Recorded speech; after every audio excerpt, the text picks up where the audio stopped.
All right. Okay. I call this July 27th, 2020 meeting of the Newberry County School Board to session. We have a quorum with all members present. Mr. Super, do we have any amendments to the agenda? Yes, ma'am. Madam Chairman, members of the board, I would like to amend the agenda under Superintendent's Report and add an item C, South Carolina Band Directors Association Marching Band Championships.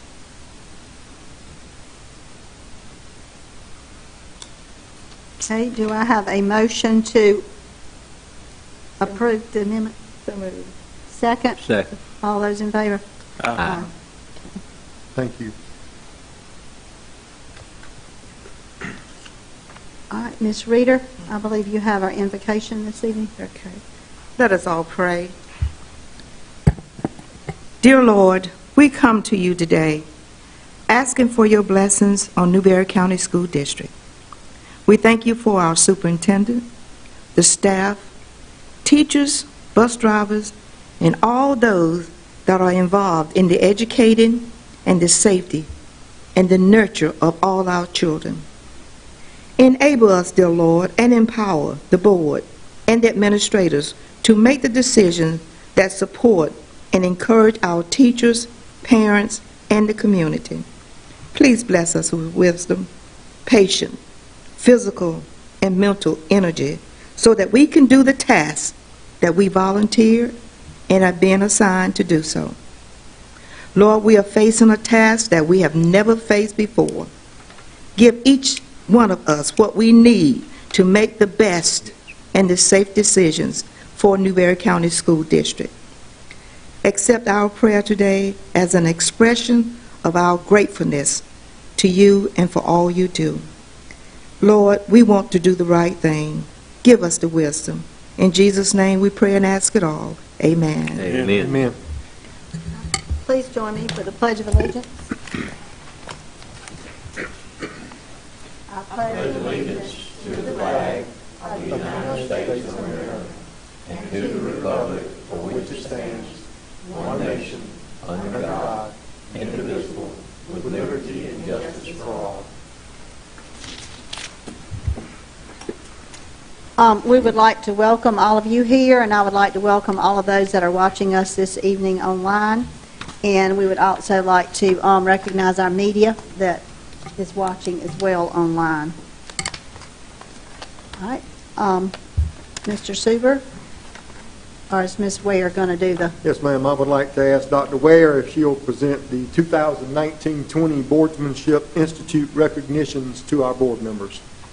Madam Chair, members of the board, Mr. Suber, tonight we are honored to recognize our board members. Board member and leadership team training is a priority for the South Carolina School Boards Association. Established in 1982, the SCSBA's Boardmanship Institute offers a year-round training curriculum focused on leadership skills for board members on state and national educational issues. There are 6 levels that can be attained. Congratulations to our board members on attaining a new level of achievement during the 2019-2020 fiscal year. Ms. Gertie Lake achieved Level 2. Mr. Ike Bledsoe, Level 3.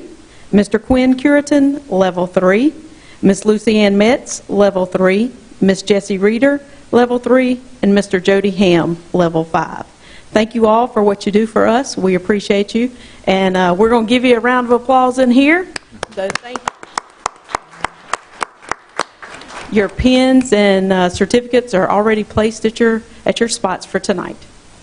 Thank you. Thank you. All right. Without objection, the minutes of the June 29, 2020 board meeting will be approved, and you also had in your packet the minutes for the July 15th and the July, I believe that was the 21st, our 2 special meetings.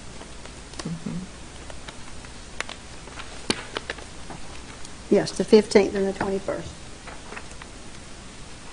Okay, if there are no objections, all those minutes stand approved. All right, our next item listed says board meeting procedures. I have had some emails and from concerned citizens about our virtual meetings here not having the public forum.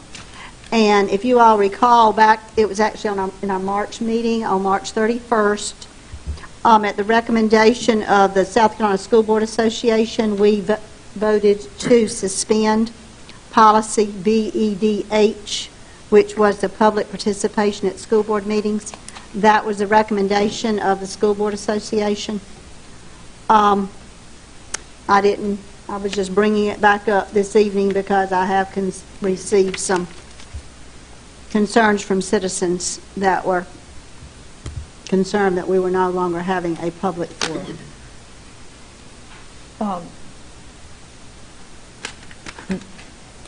I guess that my question would be, I mean, is there still an avenue for people to get in touch with either Mr. Suber or to submit questions that could be brought up during a public forum, even if the people weren't here? I mean, could we have a way of maybe allowing people to either submit their questions or submit what they want to be able to say, or until we get to a point that we can have our public forum again?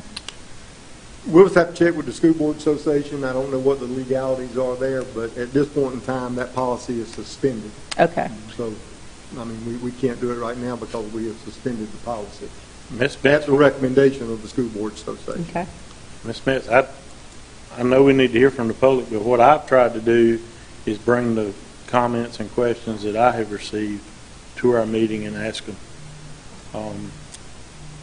I don't know whether that's good enough or not. Well, I've been actually doing the same thing. I've been getting lots of phone calls. I was just bringing it to everybody's attention. I didn't know if I was the only board member that had been questioned about that.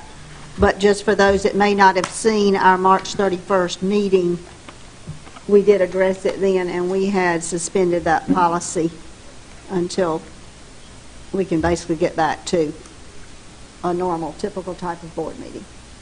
And I shared with you earlier in the conversation we had, I had more comments at the last two meetings than I've had any time on the board, and they were all just positive, constructive, saying thank you for speaking to us. To a person, everything I heard was good. So, and maybe there's some other versions too, but I think people are just, this is a big deal for everybody, for the whole community. Mm-hmm. So it's hard for them to sit back when they want to be a part of it. I do understand. The other thing that we have done, and we likewise, Mr. Bledsoe, as a matter of fact, we talked about that in our staff meeting this morning, but between myself and obviously you 7 board members and my staff, I mean, whether it's been via email, phone calls, text, we have had a lot of communication with the community as well, and that's something that we're here for. But another thing that we are doing now, and I give Dr. Carey credit for this, but as we started getting those first sets of questions about what if this, or what does this mean, or what does virtual look like, what she and her staff did was got together and started creating a frequently asked questions, and we add to that on a daily basis as we get questions or comments about something or a topic that we have not addressed, and that is available on our website. I've even had a couple of parents I have talked to say, boy, I don't know whose idea that was, but that was a great idea because it answered a lot of questions that I had. So kudos to Dr. Carey and her staff for putting that together, and for all of our staff members that are contributing. Because what we've done since then is Dr. Carey's put out, and she said, listen, if there's something that you're getting from your department and it's a question that maybe I wouldn't have gotten in instruction, please tell me what the question is, what is the answer, and we'll post that out there too. So we'll add to that daily.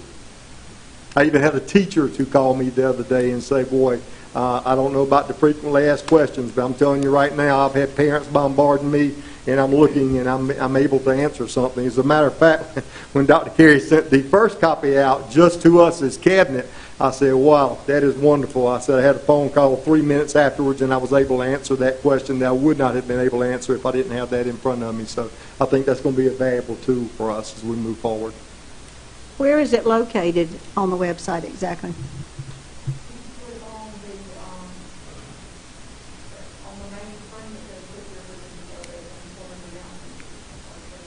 Okay, good. Folks that are watching can't hear that. Right, that's what I was going to say.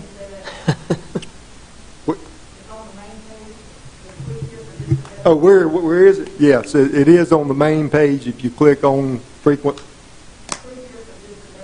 district updates. But I remind everybody in the audience, if you're going to talk, you need to come up to the podium, because that is one thing we've had some concerns about, people not being able to hear. We have tried handheld mics, and they create interference, so we've had to go back to these two mics, the mic on the podium and the mic at this desk. So when you get ready to talk, please take the time to come up. All right, so you said it's on the homepage, updates. You just click on the updates, and then all these questions with the answers will pop up, correct? Yes. Okay, sounds good. And we're adding to that as we get it, correct?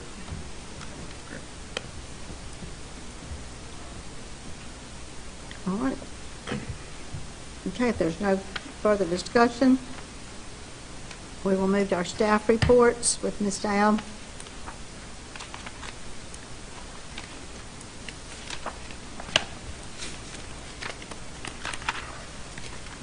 Madam Chair, board members, Mr. Suber, you should have a copy of the cash flow report in your board packets. The prior month's balance was $25.4 million. We had deposits of $3.8 million and claims of $5 million for an ending balance of $24.3 million at June 30th. On the following page, this is broken down by fund. General fund, $15.2 million. Federal projects, $4.6 million. EIA funds, $3.9 million. Other state restricted funds, $861,000 for an ending balance of $24.3 million. Just remind you that these reports do not include any accrual transactions that were made subsequent to June 30th that had to be reflected back for FY 1920. Okay. The following couple pages over, our technology and construction funds. We had no expenditures for this month, but the ending balance for June 30th is $740,000. The following pages are our revenue and expenditure reports for the general fund, and I'll try to answer any questions about those at this time. Ms. Dowd, wouldn't an accrual transaction be something that somebody did something for us in June and we're not going to write a check for 30 days or something like that, or would it be?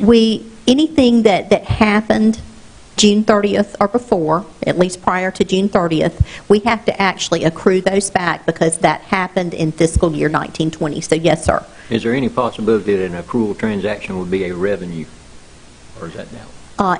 We are going to have some July revenue, just some July revenue. Most of our revenue is actually posted. Okay. So I had two quick things. Looking at local revenue, which has always been a good gauge for us, it looks like we came up a little short in it. We did.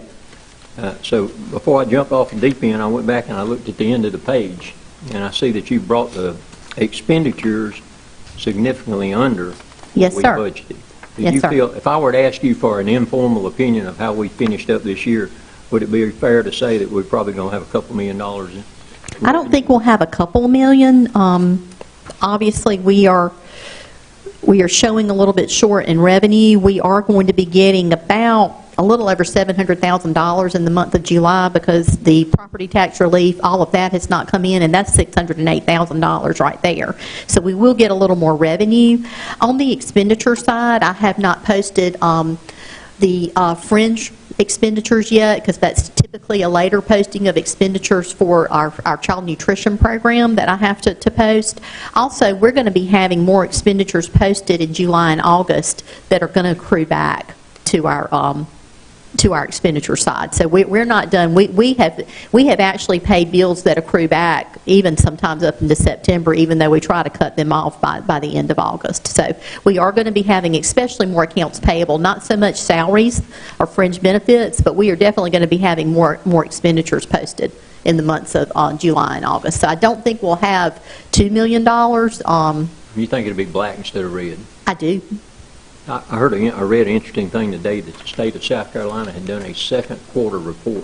Yes, sir. Which ran through June, and they actually came up with a surplus. They did. Okay, that was a little surprising. It was to me. more of a surplus than they had anticipated. That's right. And I was a little surprised. Now, the other thing, though, is the EIA pot is lower, and that really makes a lot of sense. I mean, we don't get a lot of sales tax anymore, and, in just my opinion, when everybody was out buying groceries and things of that nature and not going out to eat and things like that during all of this time, we don't get sales tax on groceries. And that just makes a lot of sense to me that a pot of money would be a little bit lower.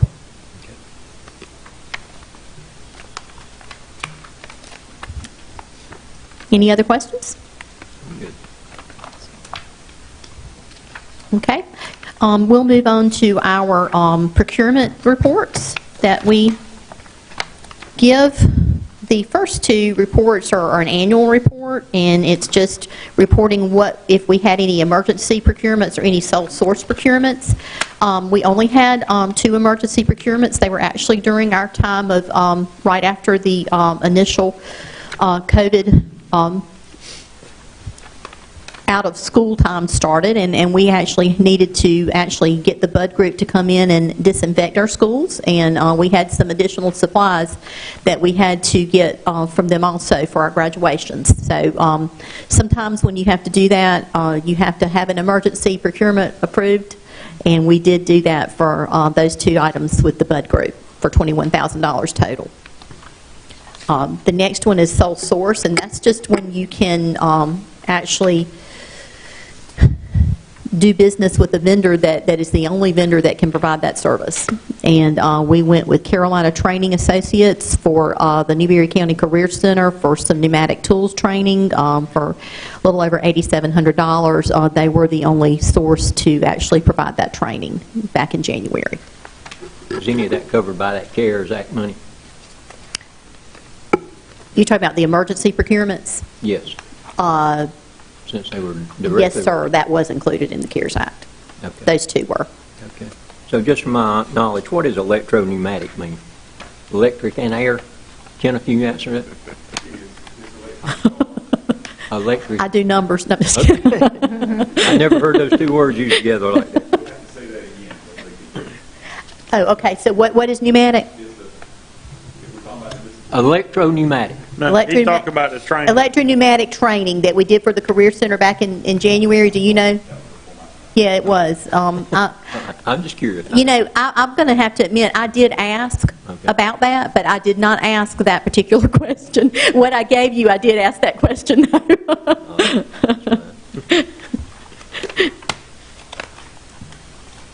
I can certainly find out for you, though. No, I was just noticing. I just never heard it like that. Okay. All right. Now, let's go to the minority business report. We do this semi-annually.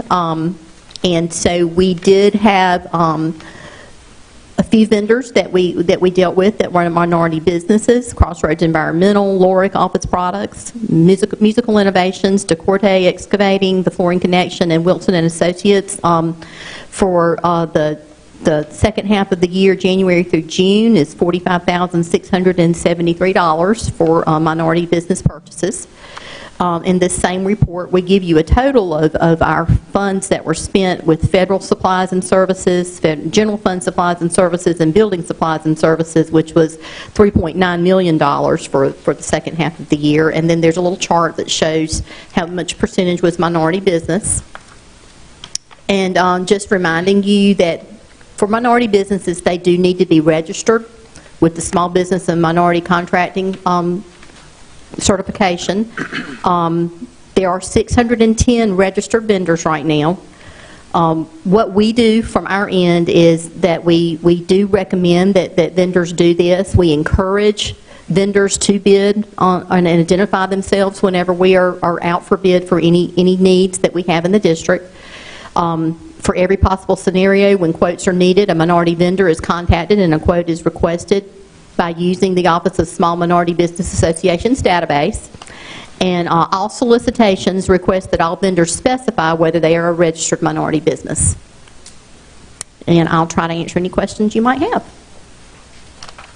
On the ones that were the one purchased ones, because I know the other ones are multiple purchases, that can you tell me, like the excavating and the flooring connection, that what those purchases were?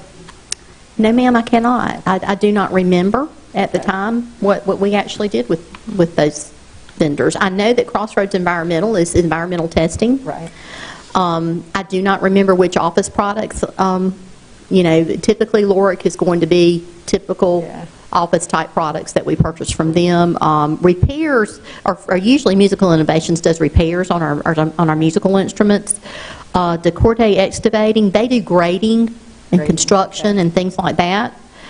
Flooring Connection, obviously, our flooring needs. And Wilson and Associates is athletic field maintenance. Does that help? Yeah, it does. I was Okay. just kind of wondering if any... I don't know the specific things, but those are the types of things that these vendors do. Okay, so I just didn't know if any of that was, part of the repair work that we had to do, like at Gallman. I don't think so for that particular project. How many minority businesses do we have registered? Can you answer that? Yes, sir. They have 610 registered vendors with the state.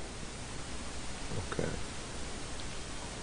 So your procedure is what? Our procedure is what? Yes, sir. We actually encourage our vendors to get registered if they're minority, and we try to find a minority vendor when we're needing quotes, because we look at the registered vendors to see who's out there and try to get quotes from them. And we request that for all solicitations, if they are going to actually give us a bid, that they make sure and let us know if they're registered, and if not, we try to encourage them to do that. Not everybody registers, unfortunately. They don't always do that.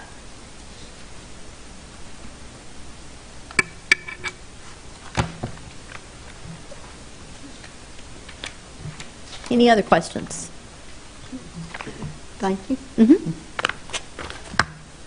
Right, and now we're into our COVID-19 updates, and I believe we'll begin with you, Dr. Carey, with instruction.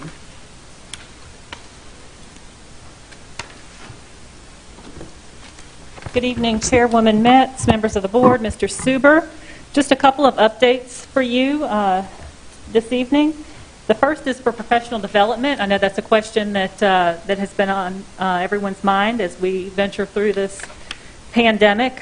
We have already professional development coming up for our pre-K through 8 teachers, actually pre-K through grade 9, and that is going to replace MAP, which is what we have used for formative assessment for many, many years, 10 plus years. We decided to make a switch this year.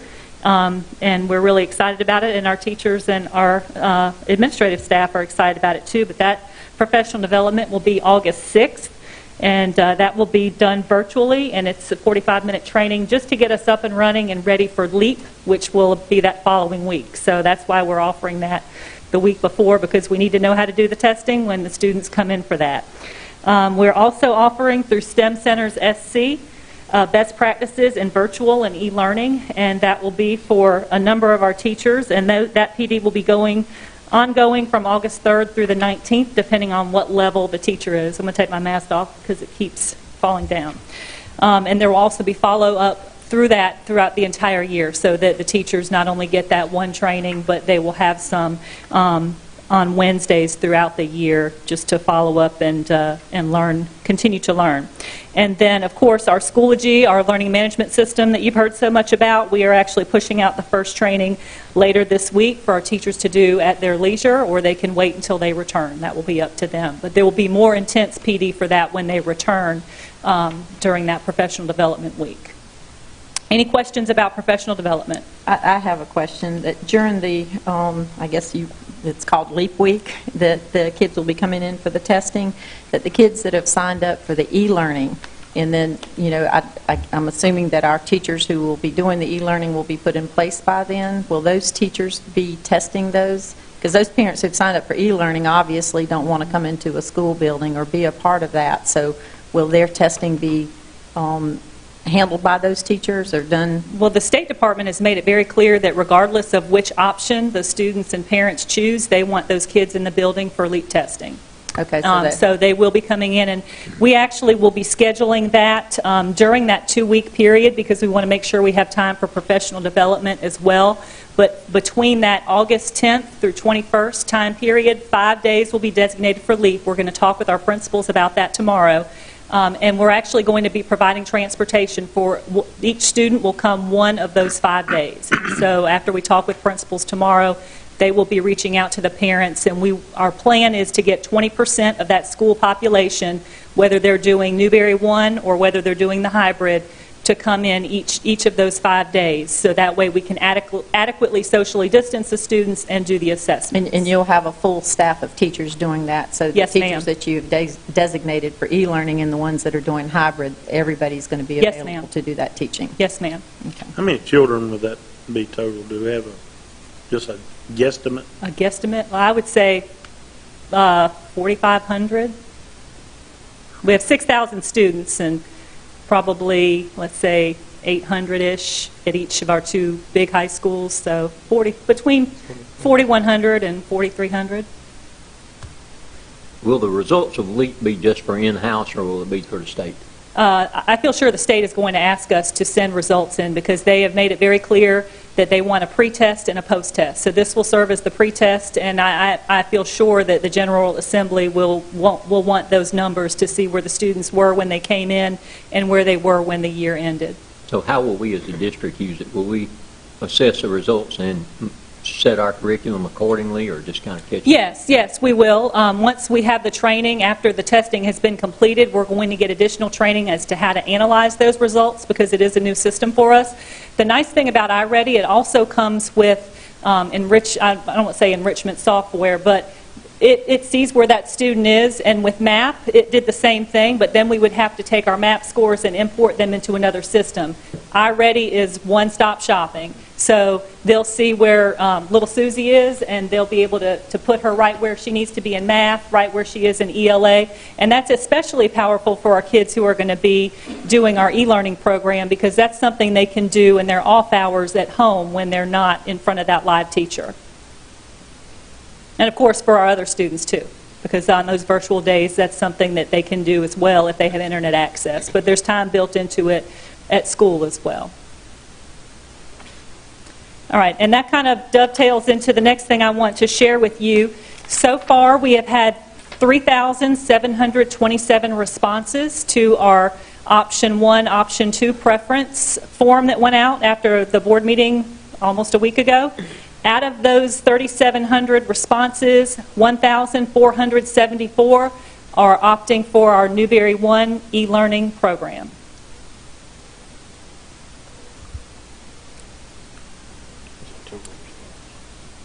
And we have had 26 teachers so far apply for the program as well. How to many? Teach 26. So that's a pretty big shortage. Don't we still have a few days left? Tomorrow at midnight. So a little over 24 hours. How many teachers would we need with the number we've got right now, that 1,474? Divide that by 25 and you'll get a real rough, Okay. dirty estimate, for lack of a better way of putting it. But you're good at math, so you can probably do that in your head. A lot. A lot more than 26. Yes. So could you kind of address what Mr. Ham said in the last meeting? Do you have any way to determine what attendance areas these would affect? We sure do, and we actually have a breakdown, and I won't bore you with every detail on here, but it should work out rather nicely. I'm just going to use Boundary Street as an example because they're the beginning of the alphabet. They had 141 opt for the Newberry 1 program thus far, 19 in first grade, 25 in second grade, 25 in third grade, 17 in fourth, 17 in fifth grade. So that, we can pretty much say that that's a teacher for each of those. So even though we may only have 26 teachers who have expressed interest, if we don't have more, we know we're certainly going to need more. We can maybe pull a teacher from that home school to cover that class. Now, when we have smaller numbers, we may have to combine some different schools, but they're pretty even when you look at the breakdown by grade level at each school, for the most part. Now, for the parents that have already signed up for hybrid and the numbers continue to go up and they decide that they want to go to e-learning, are they going to have the opportunity to go back to the e-learning if it's all done before school actually starts? So they've decided, say Like that right again? now, maybe they have put on there, registered, and they say that they want to do hybrid. Right. And then a week before school starts, that, the numbers have, they're not comfortable with them anymore. Do they have the opportunity to be able to go back and do If there's e-learning? space without overloading a class, yes. Okay. Space, it will be contingent upon space. And one thing I want to make clear, too, because this has been a question about our Newberry One program, this will be live teaching during regular school hours. This is something that the student would log on to around 8 in the morning and see lessons directly from the teacher, interacting with the teacher, then having some activities to do independently, maybe some small groups, some one-on-one. It's not something that they just maybe sign on to at 5 o'clock in the evening before dinner and do a couple activities and be done. This is a robust learning program with Fidelity. It's not, we know some districts out there are just basically putting a platform out, putting some assignments on it and calling it e-learning. We are not doing that. What we're doing is much more difficult, but in the end going to be much more efficient and effective for our students and for learning. Do we have an idea about the optimal class size? We are using the same one that we use for our brick and mortar schools. Okay. And you said earlier, if we don't have enough teachers, we'll just have to pull teachers. Yeah, we'll have to ask nicely, hopefully. Encourage. No different than if one school Sure, had an influx of students and exactly. had a decrease, and we were just moving. Yes. Dr. Carey, I had a principal talk with me this morning, and she said that she's had some parents that work that really would like for their children to do Newberry One, but they were concerned about like flexibility. So from what you're saying, their student would have to be on there at 8 a.m. in the morning? Is that It would. correct? It could be 7:45. It could be 8:15. But yes, it would. You would look at a typical school day as what they would spend on So flat. short answer is it's structured. Very structured. So for a parent of an elementary child, that means one parent would have to be, or some adult, if it wasn't a parent, they would have to have a grandparent, some adult would have to be home. Well, I would imagine someone would be with the child anyway. They wouldn't have to direct the learning of the child. That's why the teacher is there to engage that student. They would need an adult for supervision, but I would imagine they would need that regardless if they're at home. I guess what they were asking, the child wouldn't be at home, parent would be at work. They were wondering, could like these live lessons, could they be recorded and then the student, later in the afternoon when the parent and the student were home, could they do it then? Or is Well, it going to have, that's what they're asking. For How much fidelity of flexibility? instruction, I don't see how we can't have that teacher-student engagement back and forth. I'm just trying to think of teaching a student to read, teaching a student math. I mean, we can put some videos out there, but the teacher doesn't get any of that real-time feedback or questioning from the student in that class-like experience. And to me, that would be putting our students at a disadvantage. And that's the answer to getting away from the packet situation. Yes, if we did something online, like you're referring to, I understand that parents want those options, but at the same time, that's, to me, just a glorified packet delivery system. I agree. This is going to be instruction. Yes. Right. If we're going to be taking our full-time teachers and dedicating to this school in and of itself, it should look like teaching does back at the brick-and-mortar school as much as we can. Now, I have a question, not so much about the e-learning, but about the hybrid, because a lot of questions that I've been getting from parents is that when we provide the hybrid learning, that they get 2 days a week in a classroom, and that on that Wednesday, whenever we're set up to do the deep clean, I think is what we said, is that a lot of parents and a couple teachers and administrators that I've talked to would like to see an option where on that Wednesday that a teacher's in the building and that there would be access to that teacher, you know, whether it be kind of setting up, I guess, something similar to the e-learning where as those kids are working on their packets or whatever, they would, or maybe you call it a Zoom, I'm not sure what you call it, but that they would have access to the teacher and the teacher still, Sure. there would be that interaction on that Wednesday Like rather office than. hours, per se. Right, and rather than just downloading packets and then, Right. is there going to be, are we going to That's what we- expect our teachers to be in the building and to be able, for Well, parents to be able to I reach don't them? know, we haven't discussed whether they're going to be in the building or not. I think that depends a lot on their health conditions and what disease activity looks like.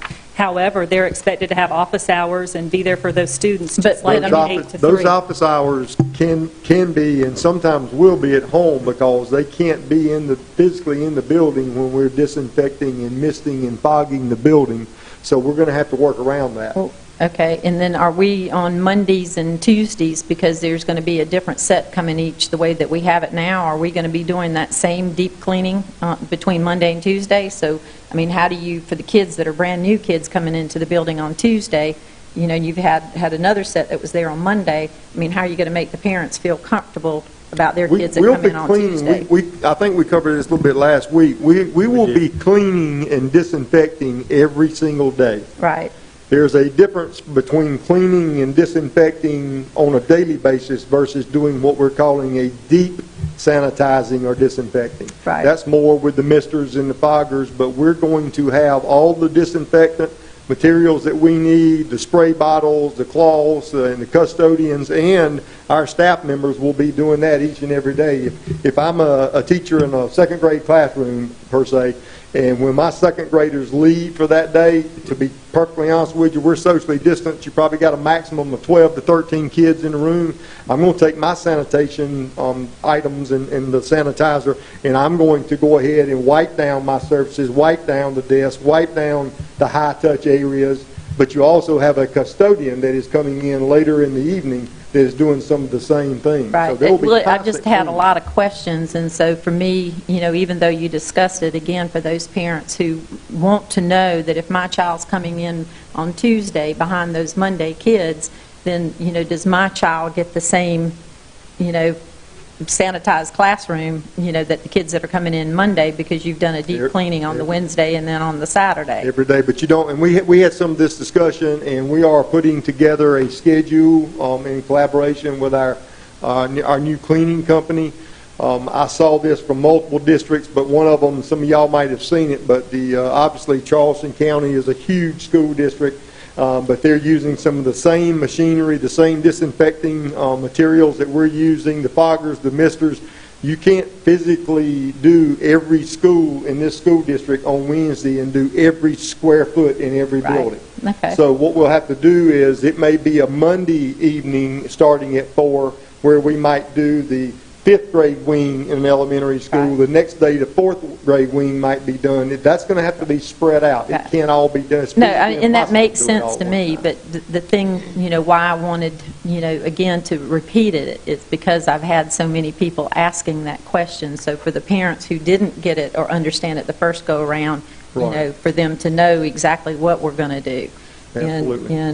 And I guess maybe just for clarification on that question about if we can expect the teachers to be in the building on that Wednesday, so you're saying each of those teachers will, whether it be at home or there's going to be some sort of something where the kids are able to get a hold of those teachers? Yes, that's a work day, so we expect them, wherever they are, to be working and to be available to their students and parents. And let me be clear, again, this is one of those things where we can't do the same thing in every building, but I'm going to go back to the scenario I just painted. If I'm at Mid Carolina High School and we're doing the 600 wing on a Tuesday afternoon, obviously those teachers can't be on a Wednesday, excuse me.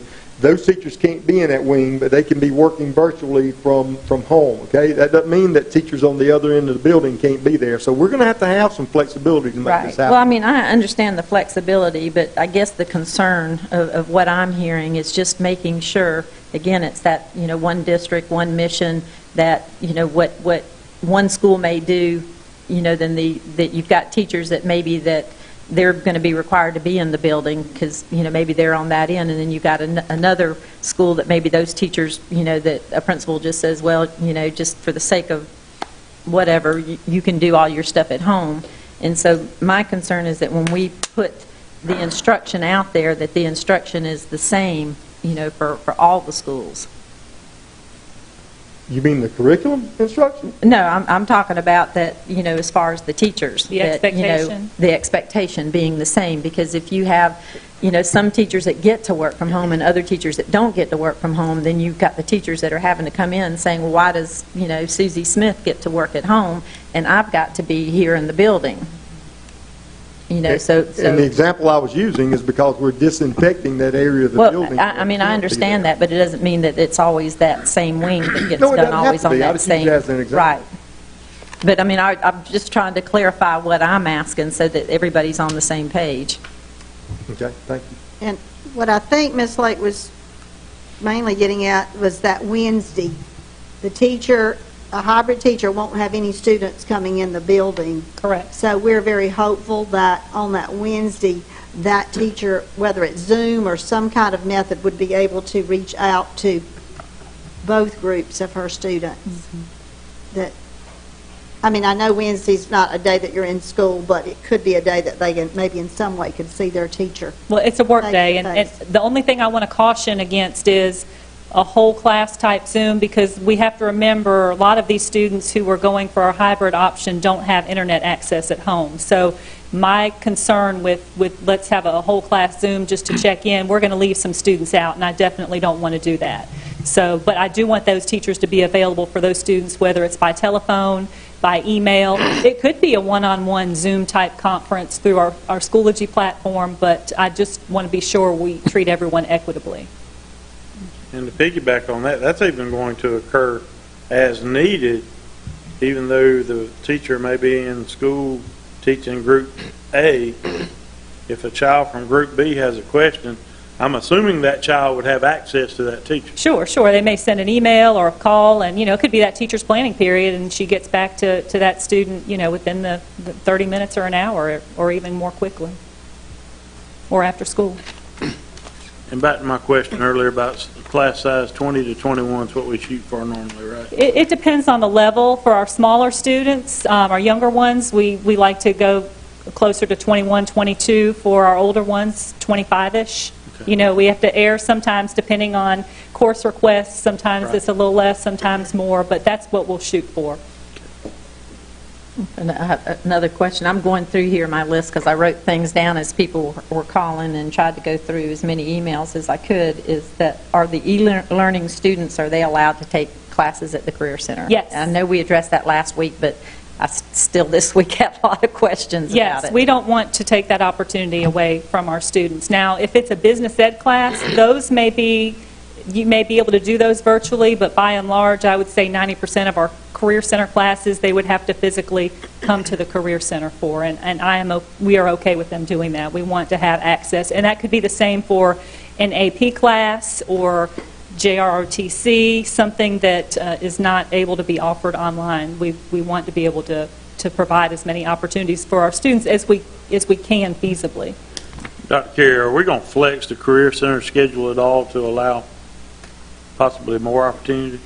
Well, when we moved to a semester block this year, we actually did that. That's one perk. There's not a lot of perks to the semester block, I guess, depending on who you ask, but you could have a student who is a level 1 student, let's say in welding, could start in the fall. If he or she has room in the schedule, they could complete the first 2 levels of welding in the fall and then take the second in the spring and be a completer. So for students who have room in their schedule to do that and have, some room for electives who maybe have met a lot of their requirements, if there's space, they could probably complete in a year. I was thinking a little bit outside the box, like if we had Newberry 1 participants that got all their stuff done in a timely fashion during the day and wanted to do something at the Career Center, I didn't know if we could flex that schedule enough to allow them to actually get more credit under Newberry 1 than they could during a typical year. Right. Or typical semester. Mm-hmm. And let me say this, and I appreciate your patience, and I appreciate the patience of everyone in the community. I know you don't want to hear the phrase, building the plane as we fly, any more than you probably already have, but we are, and it seems like every day that passes, I feel like we answer more questions about this format, and then there's 100 more. It seems like they multiply tenfold, and we're doing the best we can, and our team here and our school administrators and teachers are doing the best they can. But if we, and it's exciting to be able to offer this virtual platform. I'm glad we've kind of gotten pushed to that, even though the circumstances aren't the best. But if we were going to create a platform like this for our students in a normal scenario or a normal year, we would start planning this at least 12 months out. And we're turning on a dime and doing it in 6 weeks. So thank you for your patience in advance. It's going to be needed. We're going to have bumps, and we're going to have some areas that won't be smooth all the time. But once it gets up and running, I'm very excited about what that can mean for our students and our community. Back to Gertie's question about Wednesdays, that's not just going to be a planning day for teachers. That's going to be accessible to students. Yes. And I'm assuming the cleaning schedule is going to be different from building to building, and the principals will be communicating that to the teachers, correct? Yes. Yes. Dr. Carey, what about the children with the special needs children? What about, I had a mother to call me to tell me that her child would not be able to do neither one of them. And she just didn't know what to do. And she had talked with some of the teachers, and they had no idea either. What have we got planned for those children? All right. Well, I'm going to call Ms. Stoudemire up to the podium to talk a little bit about that. We will serve those students. How that looks is, of course, going to be different than it has in a normal scenario. But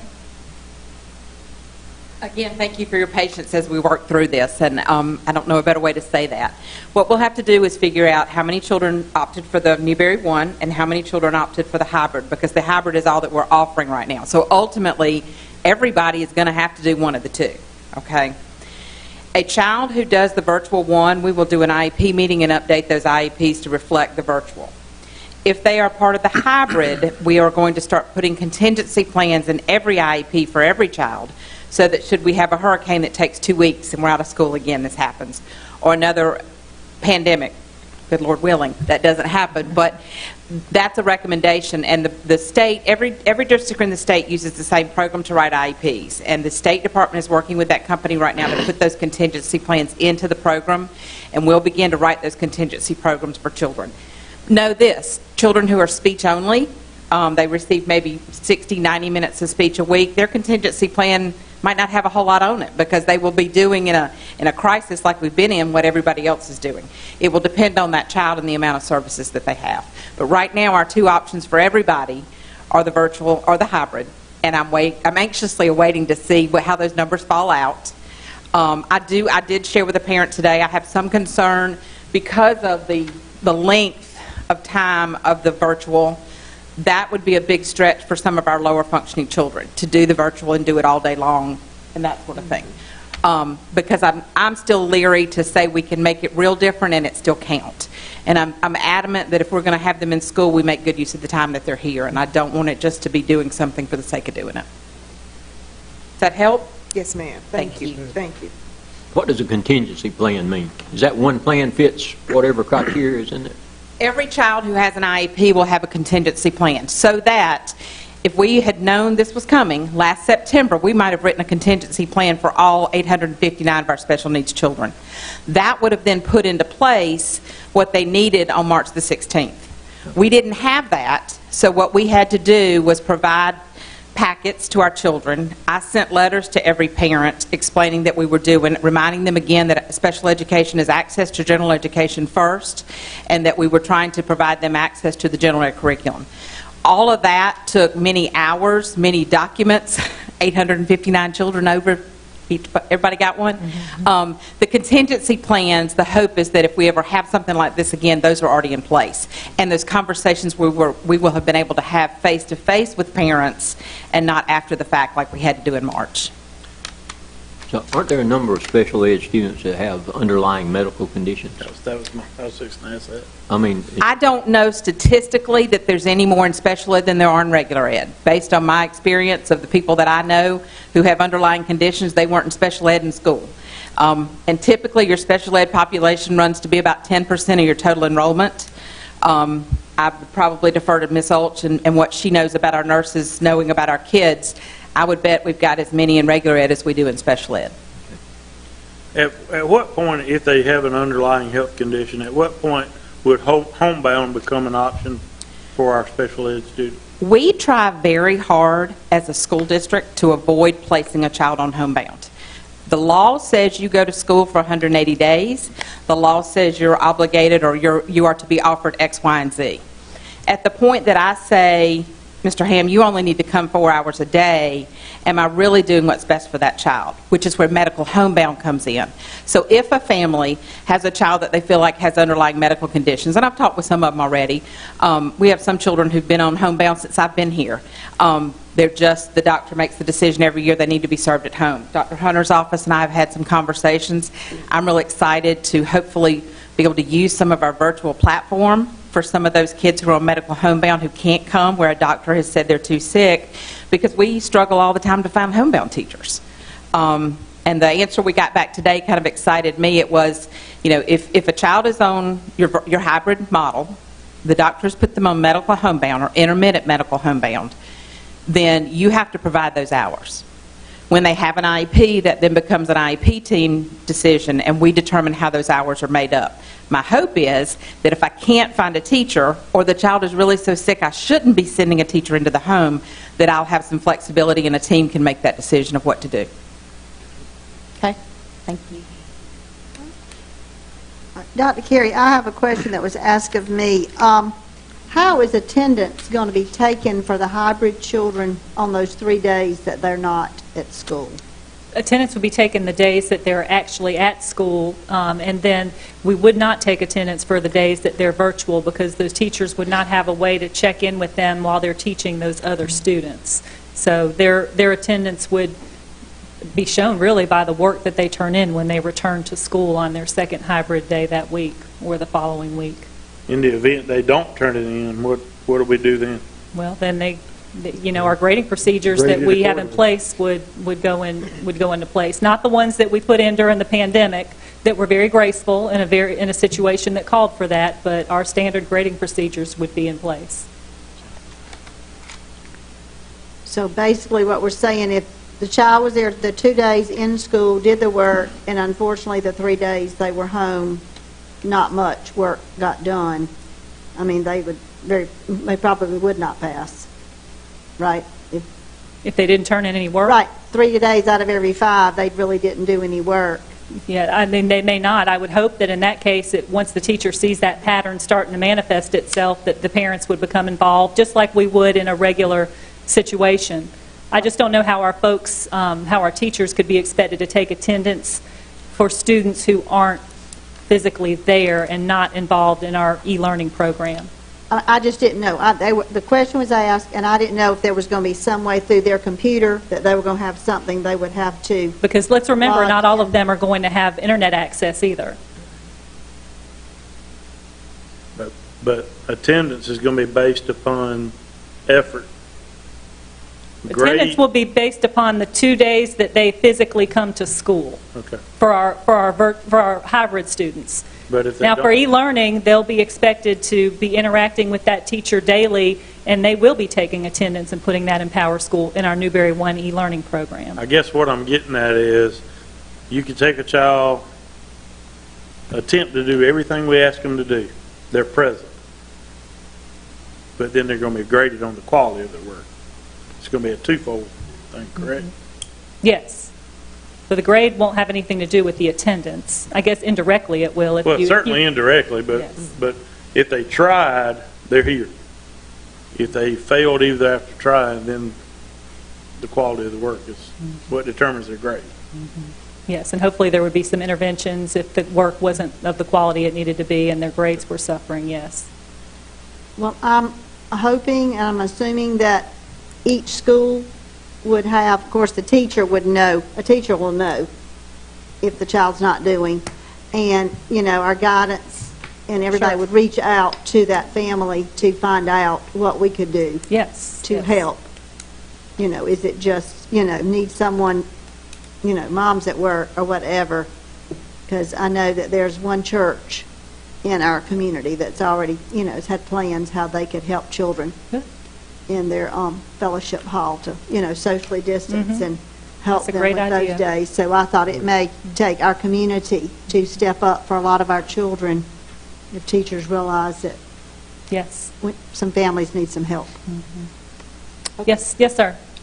Want to know any updates on the hotspot? I know we talked about that one time. Are there any updates?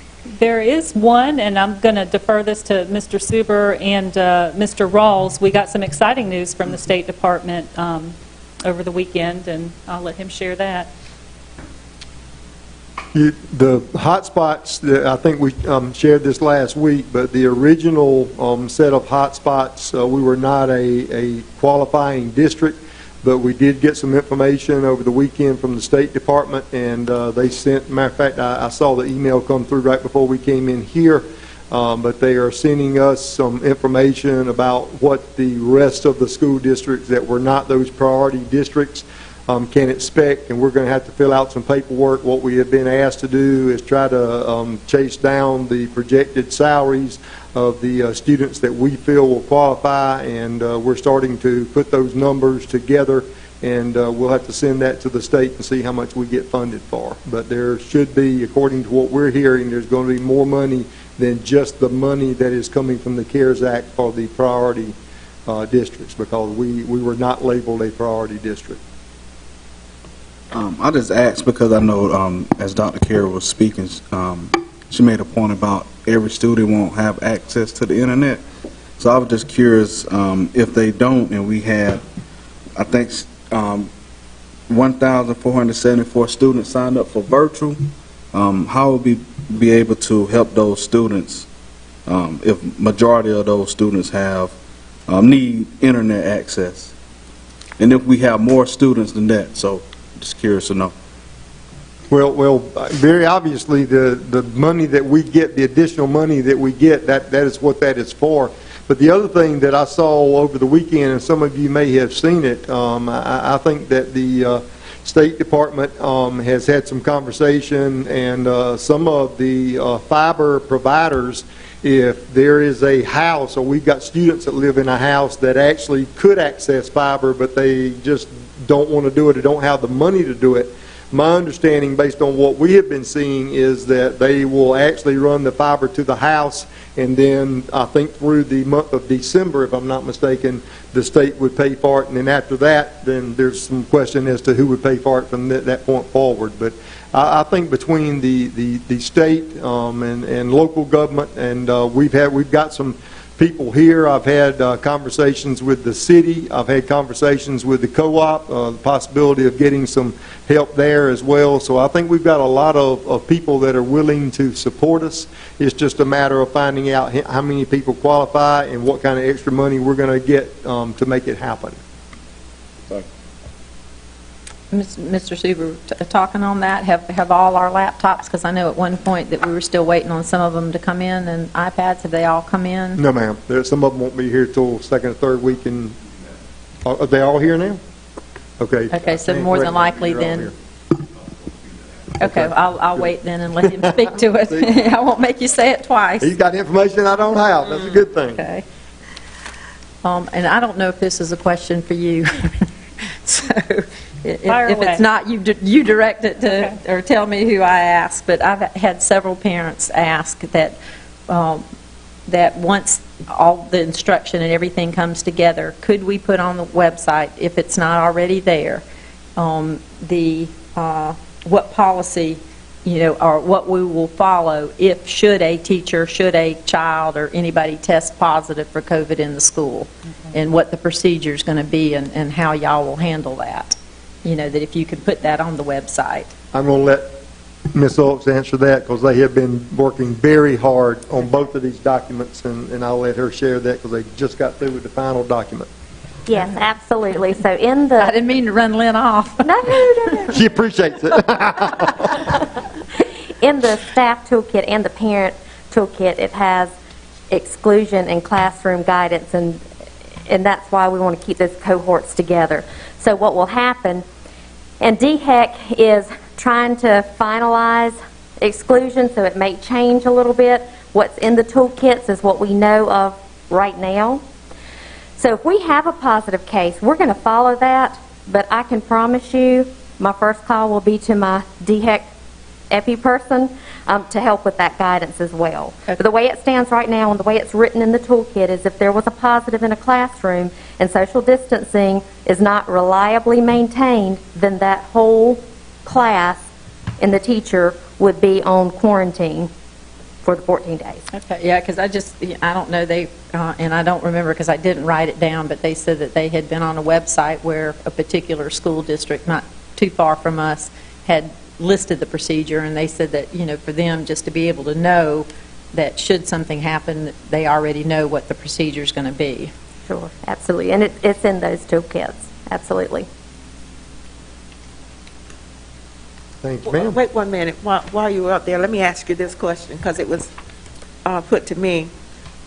At our last meeting, you stated that that the parents should take the child's temperature before leaving home, or... No, we want parents and staff to self-screen prior to coming to school. Okay. So, and some parents may not, we're not saying, oh, you have to take their temperature, but if your child's not feeling well, or they have any of the symptoms, and we have that outlined in the toolkit, or they've been around a positive for the last 14 days, then we don't want them to send them to school. We'd rather them err on the side of caution, call the school nurse so they can have that conversation and that discussion. Do we really think the parents, I'm not saying all the parents won't do that, but some of the parents, I got to go to work. I'm going to give you an aspirin or a Motrin or whatever, and I'm going to send you on to school. Would it not be better if we had some way to take that child's temperature when that child got to school? This school, they're taking the temperature when the child comes into the school, and then they're taking it again around midday, just so that if the parent has given the child an aspirin before leaving home that morning, about 4 hours, the fever is back up. Sure. We actually have that scenario happen. Flu season, all the time. And yes, our nurses get those students about 10:30 or 11 o'clock, because if they're not feeling well and they have a fever, they'll be sent to the nurse. So the thought is, and the new guidance, well, not new guidance, it's supplemental guidance that came out on the 23rd from CDC, also talks about how they don't recommend for mass temperature screenings for schools, because it really does not catch a lot of the asymptomatic, the pre-symptomatic, those kids who dose up on Tylenol, and it's much better to focus on the symptoms that someone's having. And we know a lot of our children are asymptomatic, so and that's why it goes back to focusing on doing those things we need to do, the social distancing, wearing the masks, washing hands, those types of things, because if we have that asymptomatic child, we want to make sure we're doing all those things we can to prevent that spread. I agree with that to a point, but I also see the value if you have one child with a fever that you catch before they enter the building. I see a tremendous value in that, because that would prevent a class of 12 to 15 kids from being quarantined. Well, I will say, based on, and this is just some anecdotal, it's not CDC or DHEC, because we lead nurses across the state, we've had this conversation. So, in looking at, one district screened 15,000 temperatures for graduation because everybody that came in. Another did 6,000. There weren't any excludable temperatures. The thought is, when you look at doing those types of screenings, it delays learning. So you've got to decide what is the better option. So if a child comes in the classroom and they don't feel well, then they're going to be sent to the nurse. That whole process is still going to be, and if they've ridden the bus or they've already exposed people. So that's why we really, really want to stress, and it's not just going to be through the toolkit. If you've seen in the toolkit, there's a parent letter that we are also going to send separately to parents to stress that about pre-screening prior to coming to school. We need their help. We need their help. We don't want, before children even get on the bus or come to school. And I know it's probably in the toolkit, but just for the sake of folks that are watching, Sure. if a child has symptoms or if a child's been tested, go over what kind of notification process should happen. Okay. Now, are they at school or are they at home? They're at home. Okay, and they have symptoms? They have symptoms. Okay. So They've been tested. Don't know the results yet. Okay. So if following the process, if they have symptoms and they're not sending their child to school, then they need to call the school nurse. So the school nurse can direct them on what to do. So in that situation, if they have symptoms, they don't need to come back until the test comes back. And again, once we get that final exclusion, and we will post, because I know some people may not, if they don't see the whole or read the whole toolkit, we can post just that exclusion part, but I am waiting for DHEC to finalize that for schools, because that may change a little bit. So communication is going to be key. We need our families to communicate with us, because we want, because a lot of, as you've seen, a lot of families are fearful and concerned, so I would hope that they would err on the side of caution, and they have to call and communicate with us so we can help them in that process. Well, it's a reminder also to those parents who want 5 days a week that if everybody does what they're supposed to, that we can get there a lot quicker. Good point. Very good point, yeah, absolutely. And I have a question, and I don't want to harp on the taking the temperature, but I'm just sitting here thinking, in an elementary school setting, especially the younger grades, we're going to do our absolutely best to social distance, but we all know that will be more challenging there than if you were dealing with 8th graders, if you've got kindergarten or first grade. I can just see, like I know how it was with my grandson last year in kindergarten, that teacher was there in the hall. As the children were coming up the hall from the bus or car riders, she was there, of course, greeting them. What would be wrong with that teacher having, one of those little thermometers just right there before they cross that threshold coming in the room?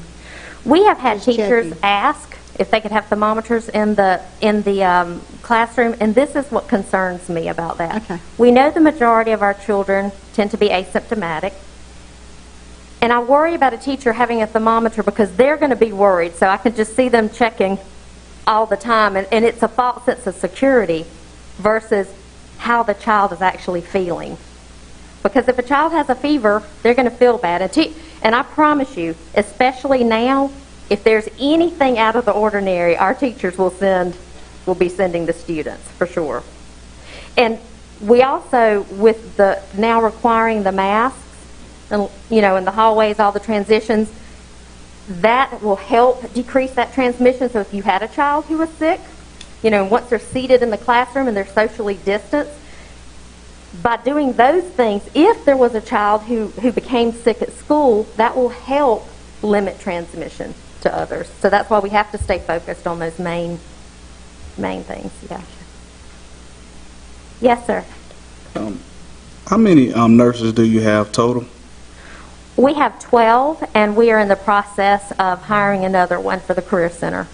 And have your nurses voiced any concerns to you about coming back to school? Sure, I have they're human, just like the rest of us. Some of them, yes, have concerns with that. Some have children with health care needs, and it is a concern for them, absolutely. So we work through those. I don't have anybody that's told me, oh, I'm not coming back due to that. But yes, to answer your question, absolutely, there are concerns.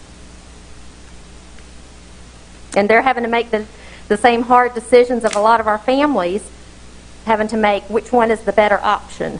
Do I do Newberry 1, virtual, or do I go hybrid?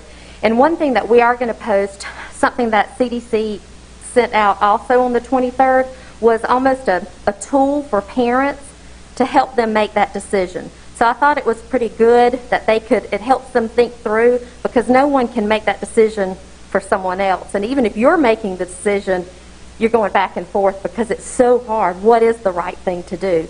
So that is one thing we'll be posting for parents if that can help guide them in that process.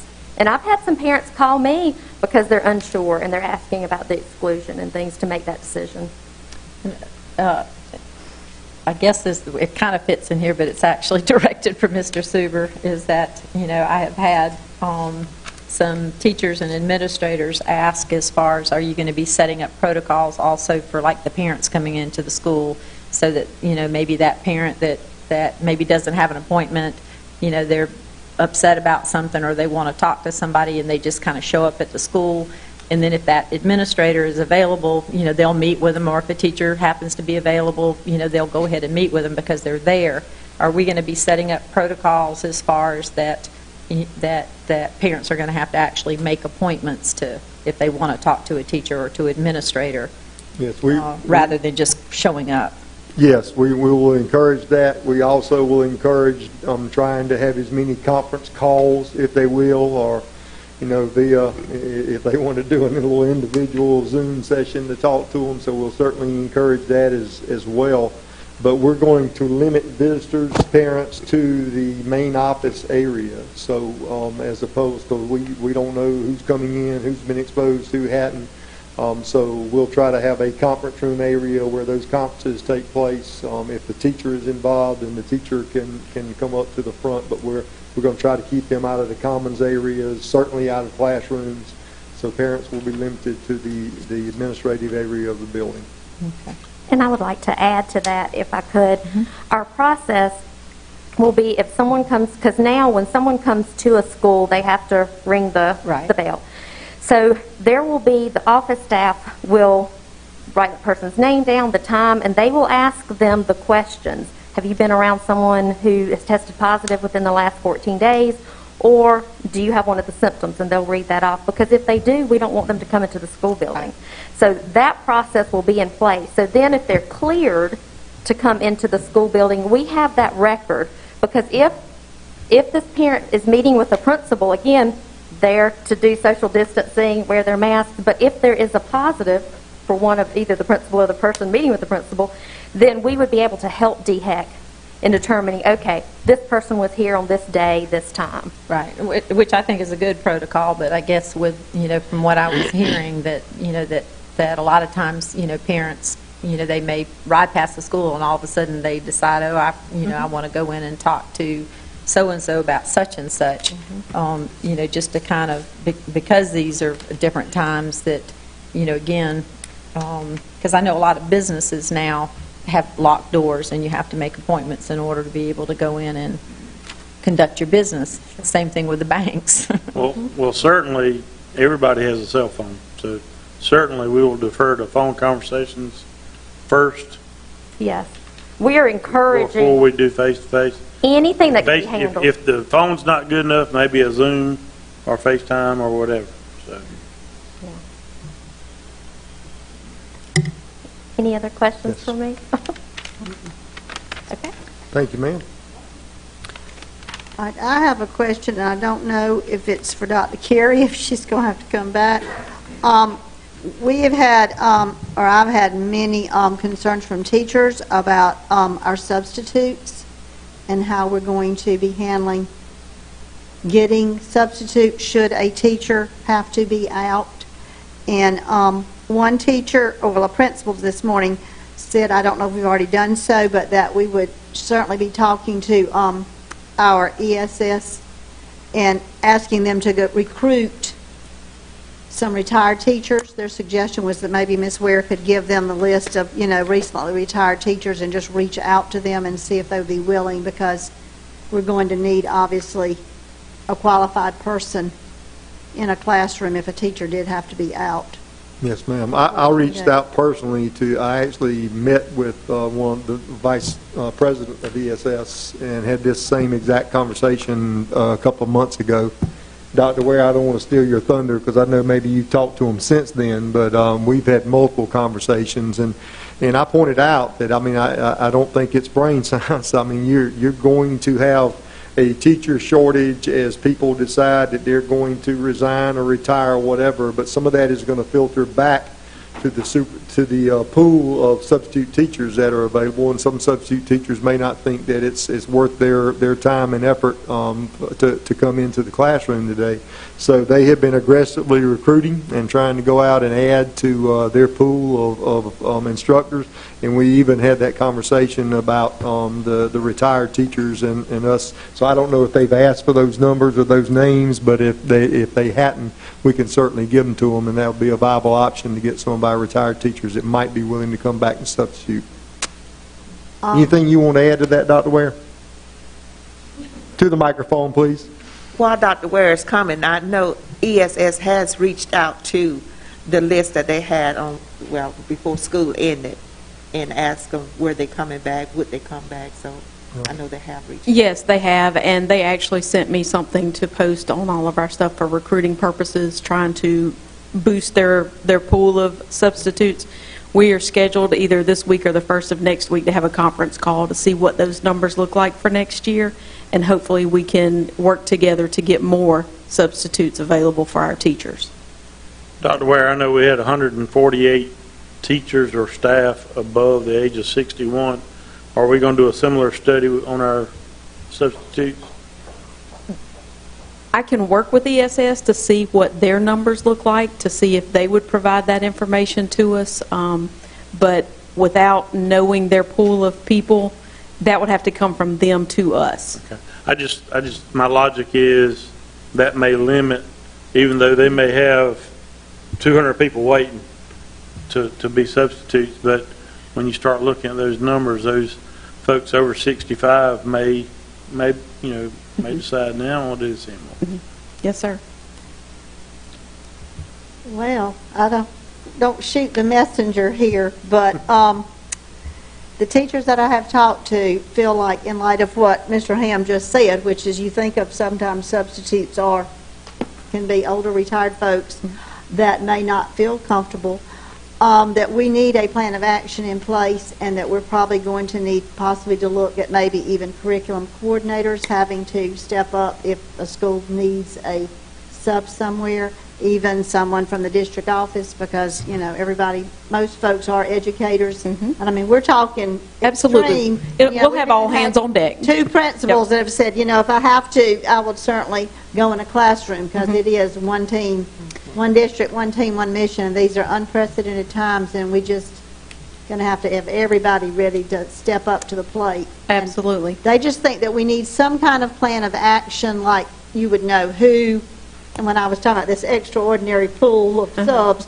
who would handle this campus or that, depending on what administrators used to teach or where they would feel the most comfortable, and just have an extensive plan. And they have a plan in place now. If they have an opportunity to put an instructional assistant somewhere or someone extra that they have floating around, which we don't have a whole lot of that, but they would put that person in to cover for those students and provide instruction that the teacher had left the lesson plans for. So we do have that, but yeah, we absolutely need to work on that sub pool and have that plan in place.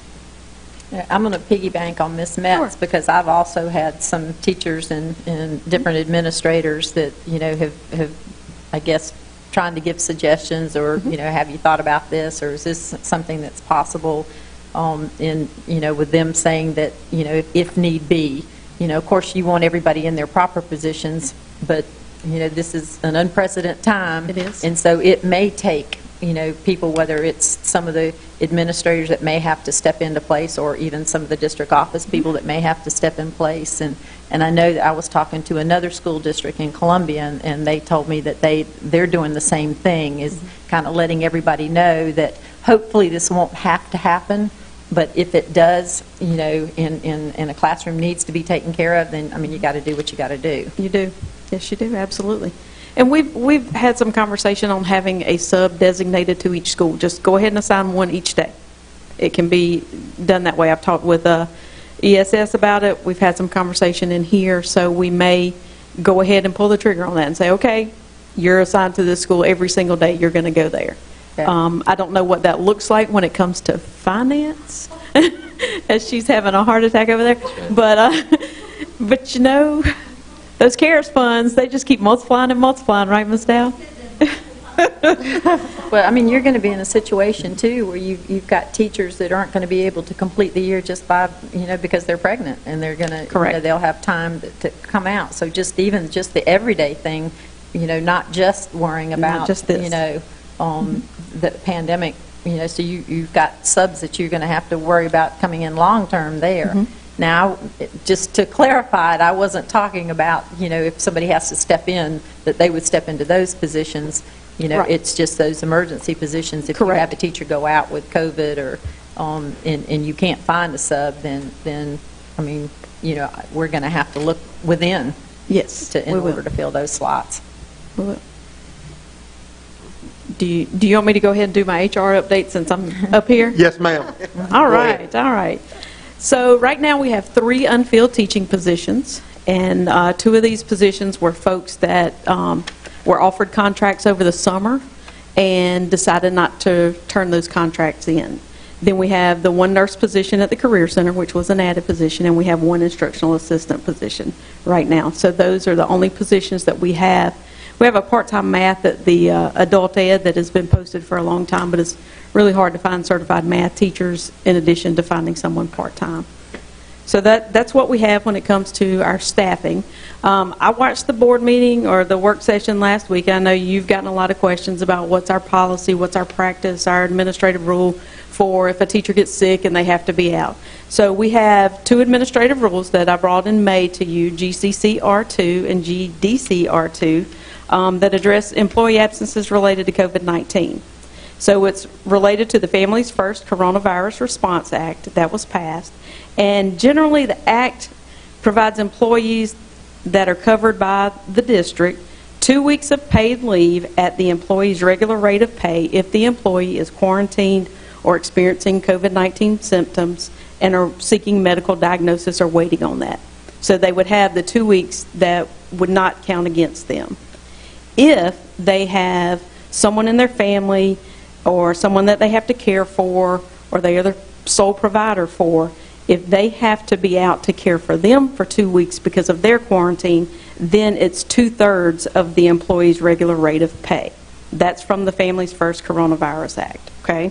So basically, before they even have to use their sick leave at all, they get 2 weeks under the Families First Coronavirus Act. Now, because we know it could last longer, that's when their sick days could kick in, and we would obviously work with our employees who would have to be out or quarantined even longer than that. Then if we have anyone who's has a bona fide need for child care or whose school or child care provider is closed because of COVID-19, they have to sign something that says that they can't find anyone else to take care of their child, and then they would be eligible for up to 10 weeks of paid family and medical leave at a 2/3 reduction in their salary as well. So the 2/3 regular rate. So that kind of answers where we would go when it comes to when our teachers are diagnosed or have symptoms, what our administrative rule guides us to do. And then if they have extenuating circumstances and want to be out even longer than that. So the only effect on the contract that they're under is simply a reduction of pay in that situation. Right, for these different scenarios. For the latter two, of the 2. Back to our vacancies. Any word out of Washington on visas for foreign teachers? Not at this time. We're patiently waiting for something to come out because we do have 2 teachers that we are waiting to see what their arrival date could possibly be. Been working with Dr. Carey and Ms. Singletary on this to provide instruction for our Spanish teachers up until those 2 teachers are able to enter the United States. Mm-hmm. We good? All right. If you have anything else, just let me know. Thank you. Mr. Rawls?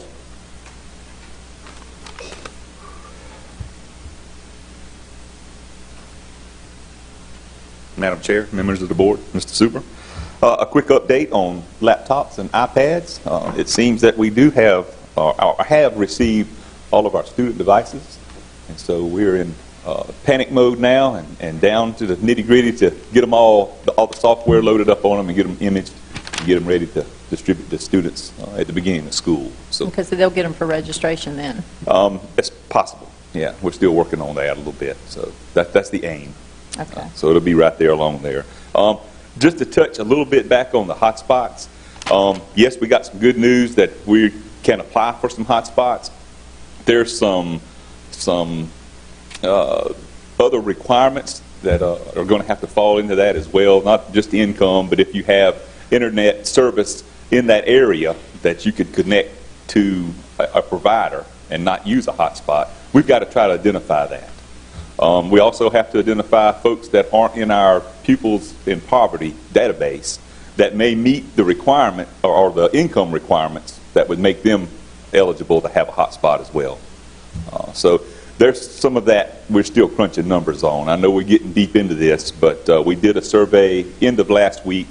As of this afternoon, about 5 o'clock, we had 2,100 responses.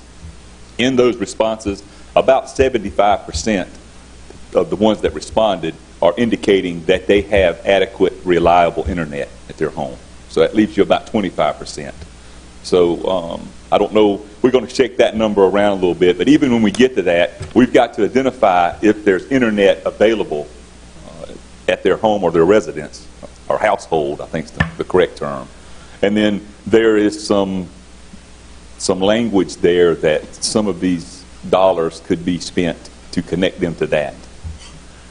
Is there a way to, if we provide a hotspot, is there a way to set that hotspot up that it would only direct them to our platform? Yes, sir. Or could it be abused and used No, by a lot of people? they'll have to meet, I think it's the SIPA rule that only schoolwork content could pass through that. Okay. Now, the question that I've asked, to the folks providing these, what kind of filter can be added to a household that's going to connect directly to the internet? So I haven't got an answer for that yet. So I would think that would be on the device itself, correct? it would be on the device. Okay. But then I don't know what that looks like if you set a router or if the internet provider is going to set a router in the household that will connect to the internet. So I don't know how all that works, but I know with a hotspot that would be an easy fix there. So there is some hotspot. I log in. It directs me to the school district of Newberry County, and that's it. correct. So, how are you going to identify who needs internet? How are you going to do that? Good question.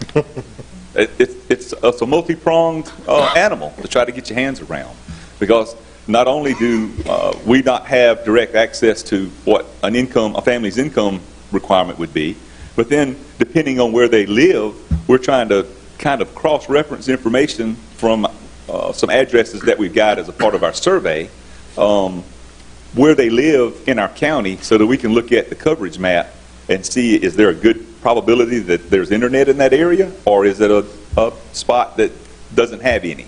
And then to go another level, if they're in an area that we cannot provide them reliable internet, now I've got to check the cell phone tower to see if they even have good cell phone reception, because without that, the hotspot's worthless. So it's a multi-pronged cat that we're trying to wrestle in this bag. Are we limited to one provider? Or We are- do we have access to more than one? Because I know, for instance, at my house, Verizon was spotted. AT&T works.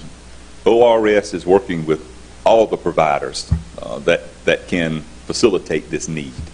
So I think that in this paperwork that went out this afternoon, I'm hoping that it's going to identify what path we can go down as we start looking into this. So when we start talking about hybrid in virtual learning, so even the students who are hybrid are eventually going to have to get on the internet, correct? Well, there's some thought, I guess, through instruction that they may not have to have reliable internet as far as the hybrid look, because they'll have lessons preloaded, if you will, that they can work on at their home But it got to download it though, right? Yeah, it'll be a download. Gotcha. So yeah, it can be downloaded to their device so that we hopefully will have these guys identified so that it'll make that a little easier. If you already know that you've got children that doesn't have internet, then hopefully that teacher will be able to emphasize that a little bit more and put some time into making sure they're prepared before they get on the bus. Will our bandwidth stand mass downloads on a daily basis? I have been assured that we have a fairly robust network that can handle that.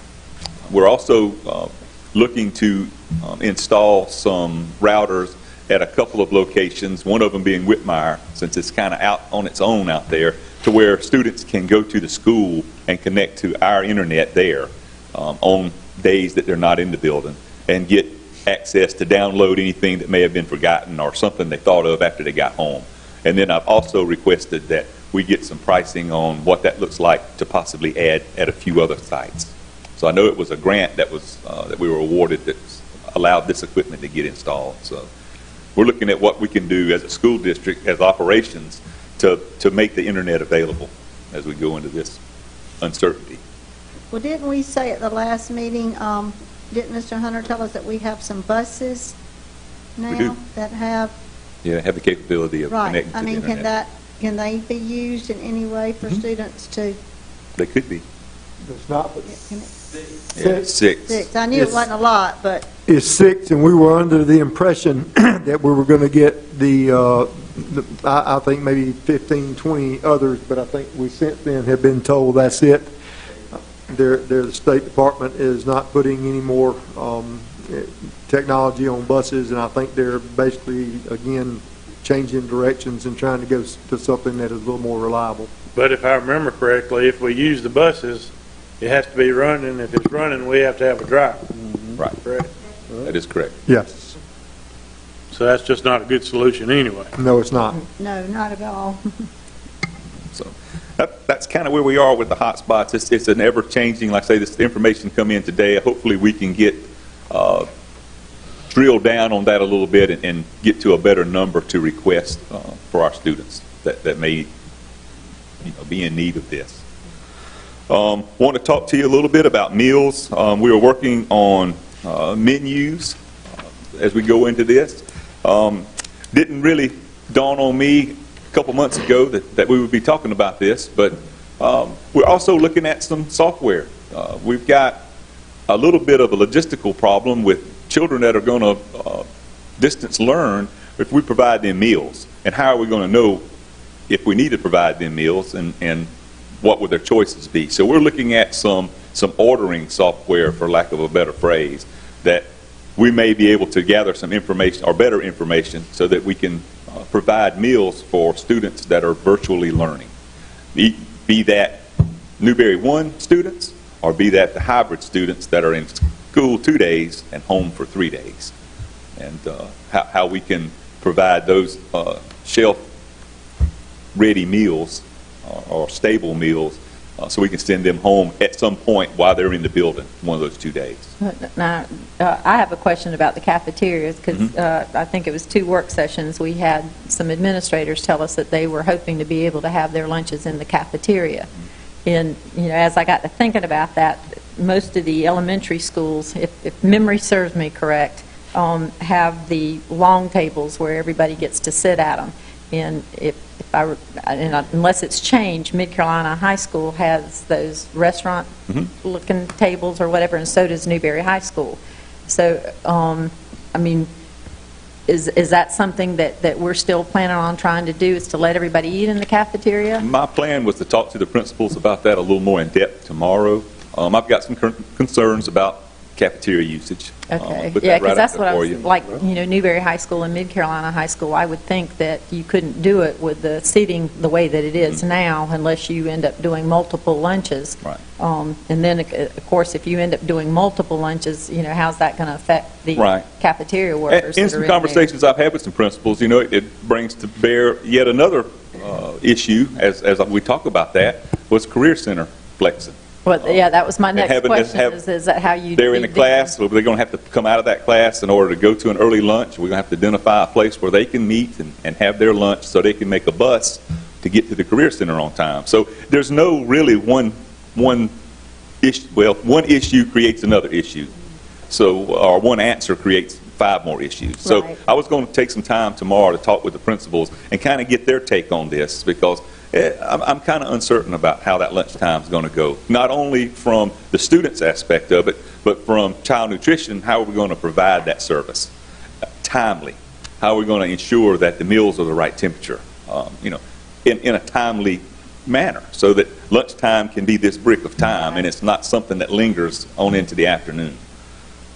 Back in March and through the end of the year, we were feeding any child in the district from 0 to 18, I believe. Correct. Are we going to continue that? That's not the plan. Okay. So we're only going to be We were able feeding to, our students. right. We were able to do that with a USDA waiver. Right. And we're still waiting to hear from State Department or from somebody in USDA. There has been some discussion that they may go that way, but as of today, that's not been determined quite yet. And then last thing I had was cleaning. We were working with HES, our new custodial provider, to come up with a schedule of how buildings will be disinfected and cleaned, what that Wednesday disinfecting will look like, what as far as manpower or how many hours we've got to accomplish that. It's a pretty vast district. I mean, it's pretty spread out here. So trying to figure out if we're going to use night staff to come in on Wednesday and help with that process.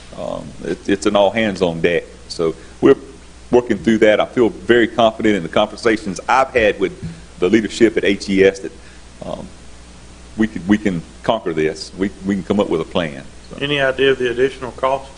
Nothing right yet. Even to the point where HES has been to the table and said, we're going to help you. We're going to be here for you. We're going to be flexible to help you do what we're going to have to do, what we'll have to provide. Let's just go it now, and I'll let you know if it's going to start hurting.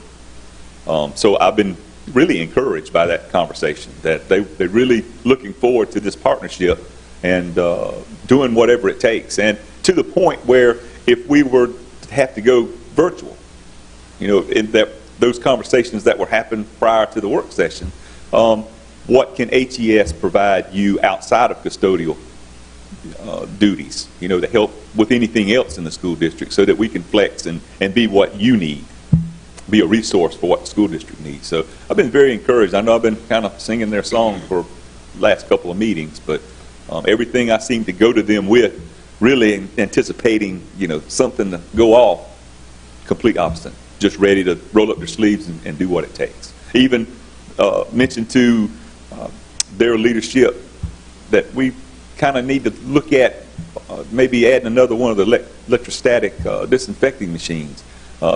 He dropped right there, went on the phone, got caught up with whoever it was, and in a matter of a couple of days, he had round up one and has it in his possession now. So if we need it, that's an available resource for us as well. So. And I know we've spent the COVID money 10 times over, Yeah, but that would be covered, additional cleaning would be covered, possibly?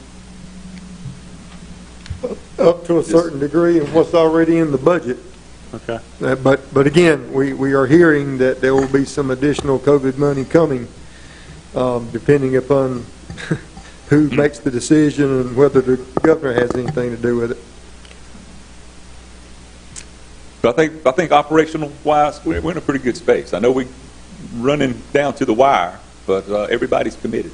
So we're gonna drag it across the finish line for sure. So, any questions? Mr. Rawls, I'm going to Yes, ask ma'am. you to go back to the cafeteria issue that I've gotten a couple people that are asking that they don't quite understand and want you to clarify, what we're going to do, or are you meeting with them, or going to meet with the lunchroom ladies? Just, I guess basically just clarify what you're planning on doing in order to Well, work out the... right now, we don't have a plan as to what it's going to be. My thought in this, or my wish in this, is that we would go forward as a group doing it one way.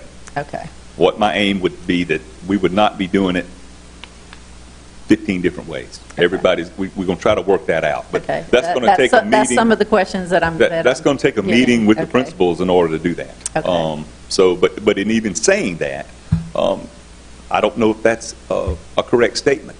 There may be a couple of different ways we'll have to agree on. I think you're going to find that. Yeah, Just because of the just because physical of what we're layout doing. of each Right. lunchroom. Yeah, what we're up against. So, but we got to have that conversation so that we can come up with that plan.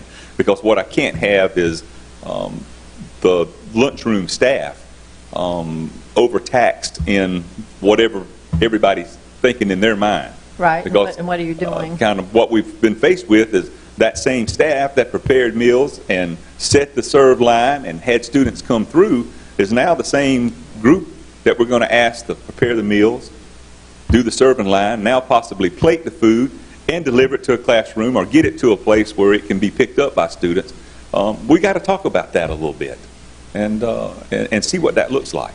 And there's going to be some give and take in that, but I don't know if cafeterias will provide the 6-foot social distancing that's going to be needed when they take off their masks. I mean, that's going to be imperative. They're going to have to stay socially distanced because their second line of protection is non-existent now.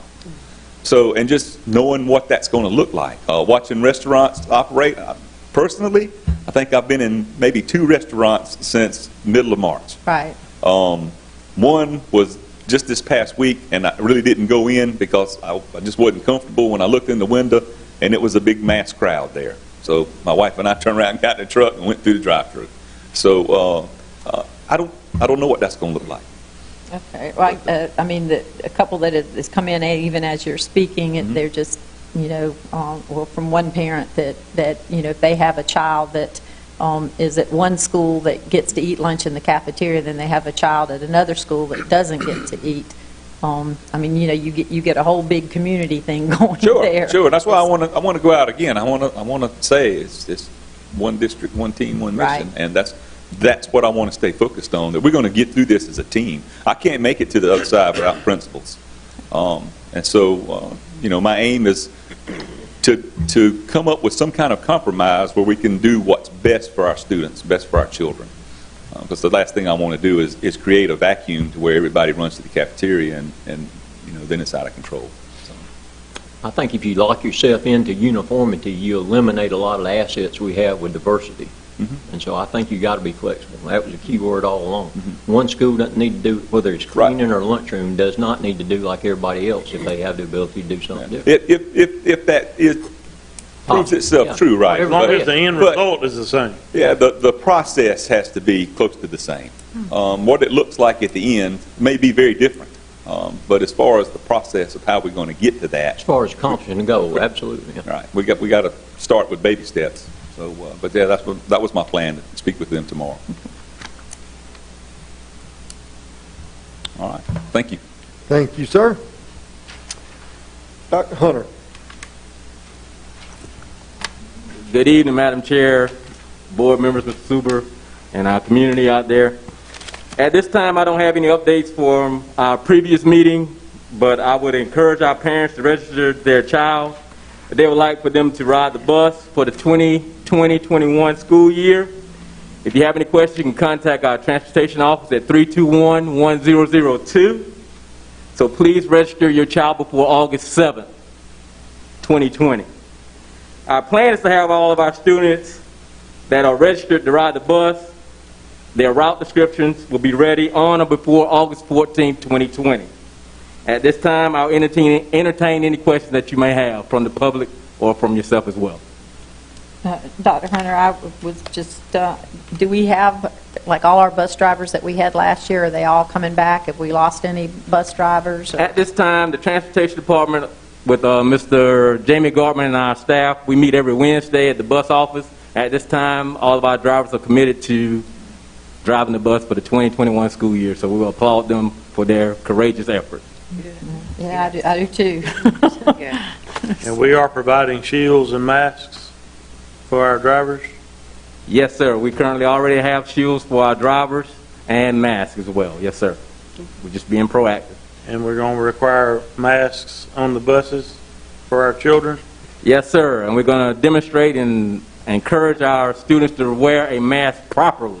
Okay. A lot of times we see individuals with the mask with their nose showing. That's not correct. We also have them with the mask up under their chin. Yes, they have it on, but that's not correct as well. I'm sure our great nurse, Ms.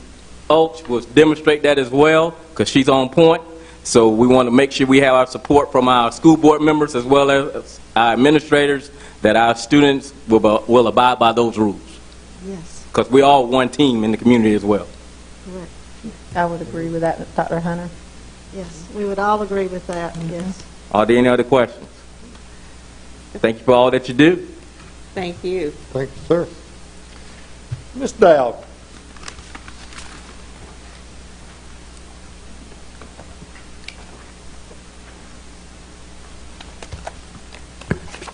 As far as an update for CARES Act funds, I really don't have any further information. I have given you the allocation, and as you've heard tonight, I believe that we could triple that allocation at any point in time and put it to very good use.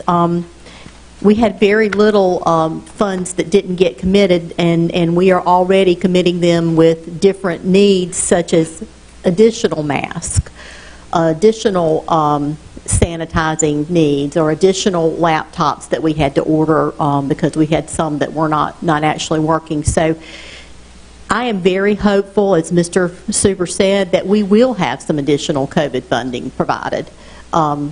We are definitely probably going to need it. And if we do not, there may be some times that I'm going to be coming to you and indicating that we might need to use fund balance or something of that nature to be able to continue our operations, or if we do need to hire additional folks for some reason, for some need, that I will be coming to you and potentially asking for approval to do so. I know $1.7 million sounds like a lot, but I indicated how those were being spent, and it doesn't take long in the environment that we're in to use those funds. Masks are not cheap. We are going to be providing masks for our teachers and our students. At least one mask per child. We are indicating that we want parents to actually send them with a mask that the child is comfortable with, but we will provide one, and we are going to provide 5 masks for the teachers. Shields as well for teachers. All of that is very expensive, and once we get to the point where we have depleted that funding and we haven't gotten additional funding, just bear in mind that we want to continue to provide the best and safest environment for our teachers and staff and students, and we may have to come for additional funds. And I will make sure that you're aware of how that's going and keep you abreast of any financial issues that we may be needing to come to you about. Well, hopefully that $32 million that our governor still has, that where there's been a stop order on the judge, that that'll be interesting to see what happens. Yes, ma'am. To our public schools. You're right. I've left something off in my finance report, and I wanted to let you know that we have completed the first month of our 2 payrolls a month. For July, that started this month, and so far I'll have to say I have not really had any issues thus far. In that, a lot of hard work from everybody in the staff to trying to get that started, but it has begun, and I just wanted to give you that heads up that we're on board with all of that, and it started this month. Yeah, I think I had 60 more cents in my check that they didn't take out Wow, in that's taxes. awesome. Yeah. All right. Okay. Have you actually gone through one of those procedures with the CARES Act to submit for reimbursement and get a check back yet? Not yet. We have submitted, but I haven't checked with Vicki. I don't think we've gotten the funding, but we had to submit by the first part of July for the funds that we actually spent from March through June, which is why we went ahead and got that application in as quickly as we did. We've submitted. So that's the thing that we have to provide a lot of documentation. It's way different than right now than our normal process for applying for and receiving the funding.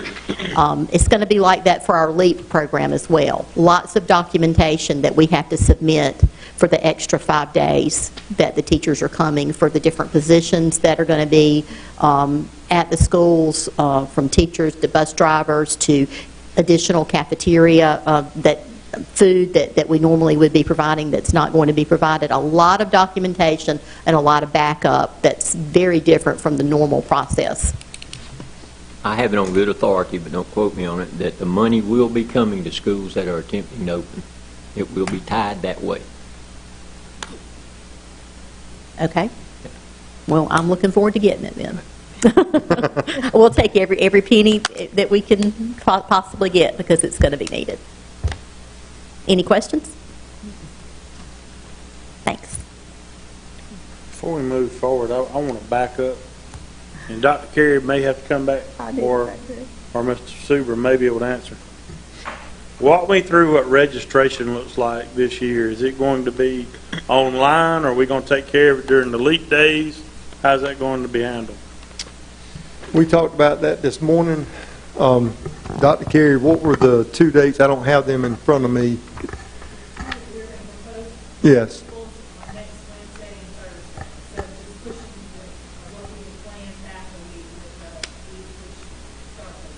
And we still encourage all of our parents to do the registration online, but we'll set those 2 days aside. We got principals out there that are hearing that for the first time because we're going to discuss it with them tomorrow morning in our leadership team meeting. But that's our plan, because there are going to be some things they have to come in for, device pickup and rollout and things of that nature. I just didn't know if we were going to piggyback that process onto the LEAP day, since we were going to have 4,500 kids on campuses. The other question is, I know we have until midnight tomorrow to make the choice.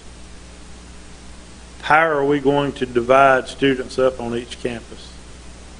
Is it going to be because obviously all siblings need to come to school the same day regardless of what schools they're in. But at that point, after that, how are we going to divide the population up? Is it going to be alphabetical? Is it going to be? Is this going to be a good way to have folks that need more help on the same day, or how are we going to do that? Well, it started with our high school principals because that drives everything else we do as far as the siblings and the households go. So our high school principals took their enrollment and generally by alphabet, with some exceptions, decided who would be group 1 and group 2, and they would have to go in and look at various schedules and make sure that there weren't any imbalances that were going to be hard to overcome, with certain types of classes and that kind of thing. They then took their lists for group 1 and group 2 and sent that to the elementary and the middle school principals in their attendance area so they would know how to group the households so they would be on the same day. It sounds a lot, it may not sound that complicated, but it was a very complicated, burdensome process, and my hat goes off to them for doing that. So can I catch you while you're up there? A while ago we were talking about the number of students that enrolled, and if we could get that up to around 30%, based on what you all have seen, you told us that we could pretty well social distance for 50% of the population. If we were down to 70%, could we do that in our facilities if we wanted to get back to 5-day school if we go 3 or 4 weeks and have no outbreaks? With 70% of our population? Yes. Geez, I don't know. I'm just trying to, and again, I tell you earlier, math was not my forte. We're at about 25% right now based on what you have. I'm just trying to think of what our average classroom space would look like and how many students that would be. That would end up being that could be around 20 kids in 17 to 20 in a classroom maybe built for 30 originally. I'm looking at my facilities counterpart. If it's 20 and you got 14, and now we're saying we could do 10, and we added 4 to it. Is that feasible?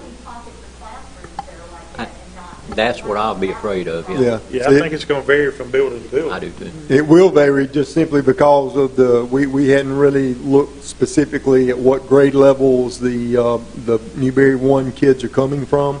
If it were to even out, I'm not going to say that wouldn't be a possibility, but again, you bring up a great point. Everybody doesn't have the same space. We've got some schools that have 700 square foot classrooms and some that have 800 plus square foot classrooms. So a lot of things we'll have to take into consideration there, Mr. Bledsoe. And the numbers you gave us were fairly even across the Boundary Street example that we used. For the most part, I was surprised yes. at that. Okay. I'm assuming that we will be provided with the numbers by school at some point. Yes, once it it's final. closes, yes. Okay. Oh, I have a question. What are we going to do, because it's supposed to close tomorrow night, correct, at midnight? What are we going to do if we have not gotten a response from a parent, and so we've got a student and we don't know which choice that parent's making? Well, what we plan to do is when we send out a final push, because there are over 2,000 responses we have yet to get, we would like to, when we send out a reminder, let them know that if they do not make a choice, their student's choice will default to the hybrid. And then, of course, we will, have our school staff help call and follow up with folks next week to ensure that, that the decision they made is the one that, that they want to stick with before we start allocating teachers and things of that nature. We want to make sure everybody is on the same page. So the 2,000 that haven't responded yet, are we going to do that with the all-call Yes. message? Okay. Yes.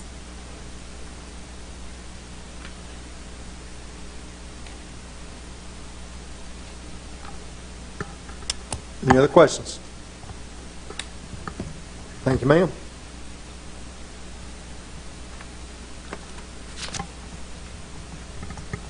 Okay, under superintendent's report, the first thing is we've already discussed the back-to-school dates with you and the revised calendar. Dr. Carey, did we provide a final draft of the calendar? Yes, it is printed on our website. Okay, all right. The calendar you got last week that we approved said COVID draft number 3, but that will also be the final draft, and Kelly's already done it and posted it to the website, and we certainly can get you a hard copy of it as well for your next board meeting if you need one as well. So that was basically it as far as the dates go, and we've already discussed that. My second item is to give you a little bit of an update on the South Carolina High School League return to practice and play.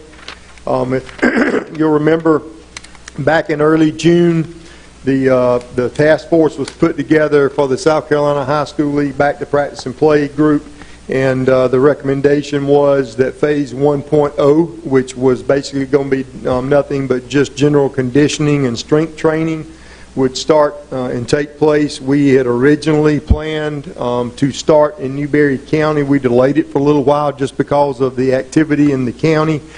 And we had actually planned to allow our student athletes in fall sports to come back under the Phase 1 guidelines on June the 22nd, but because of some activity over the week before, there was a little more activity as far as positive cases in the Newberry County area, and some of it had affected some of our student athletes and their families.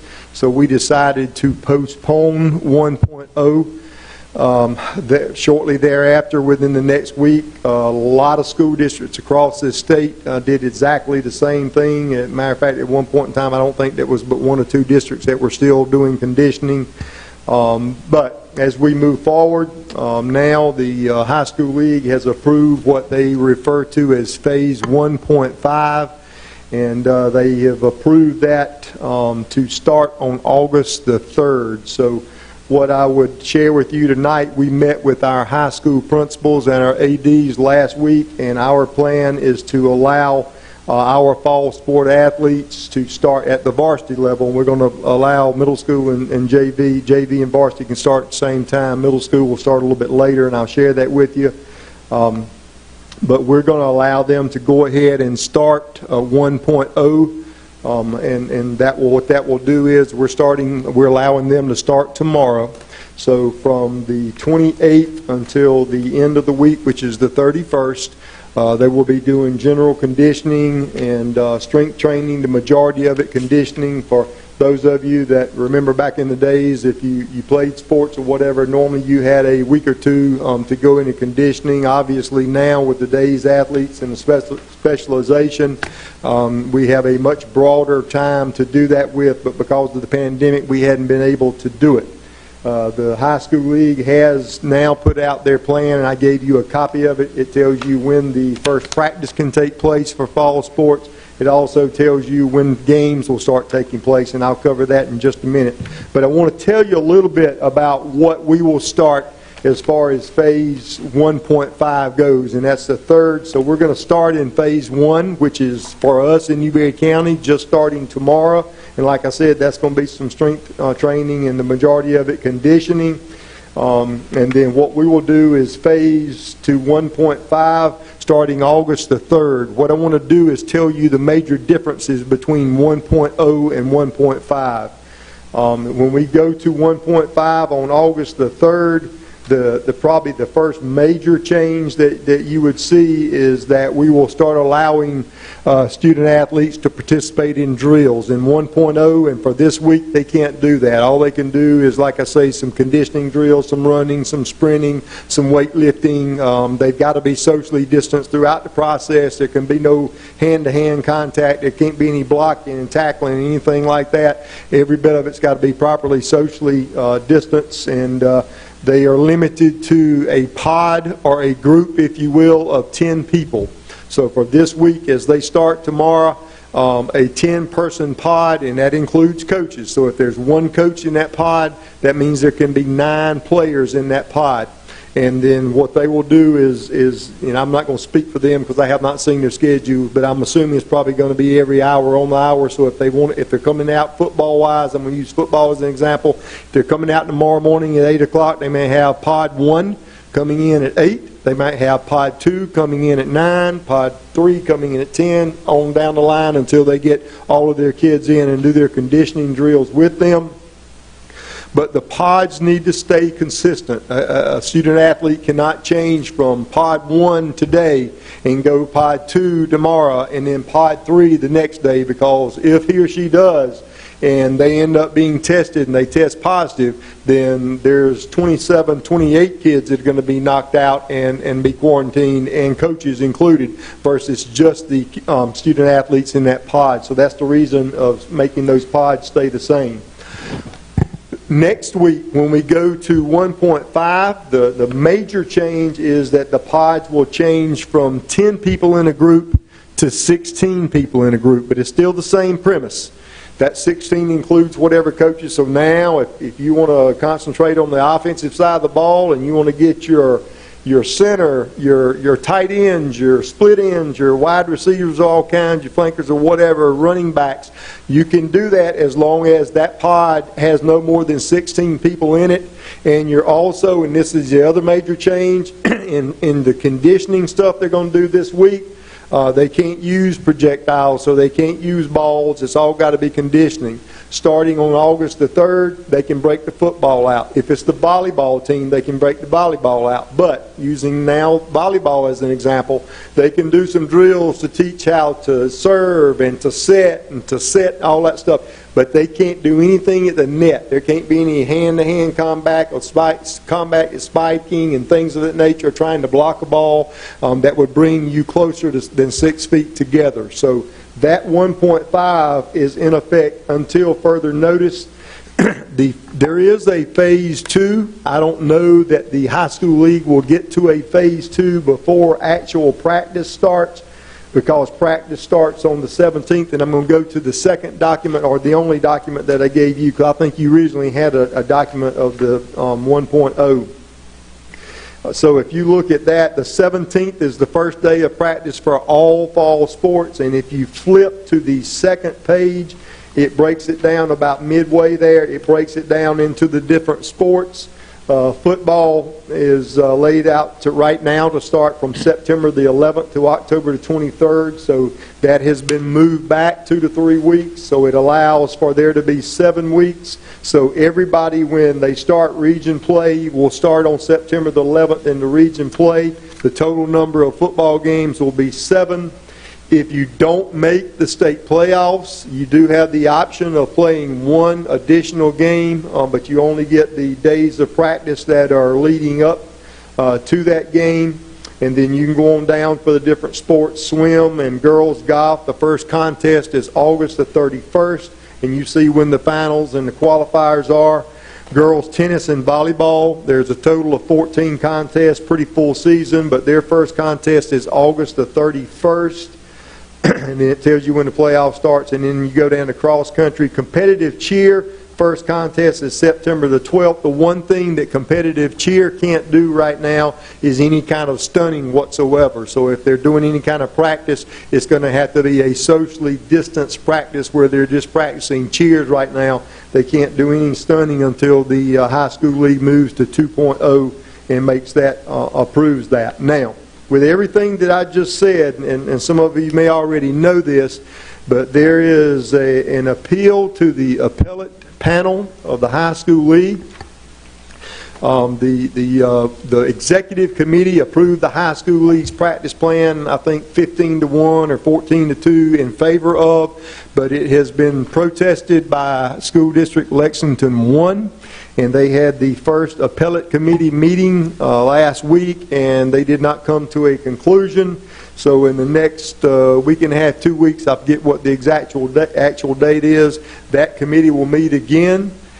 If the appeal is overturned and the appellate committee rules in the favor of doing the Lexington 1 plan, and I did not give you a copy of that. As a matter of fact, I don't have a hard copy of it. I saw it online the other day.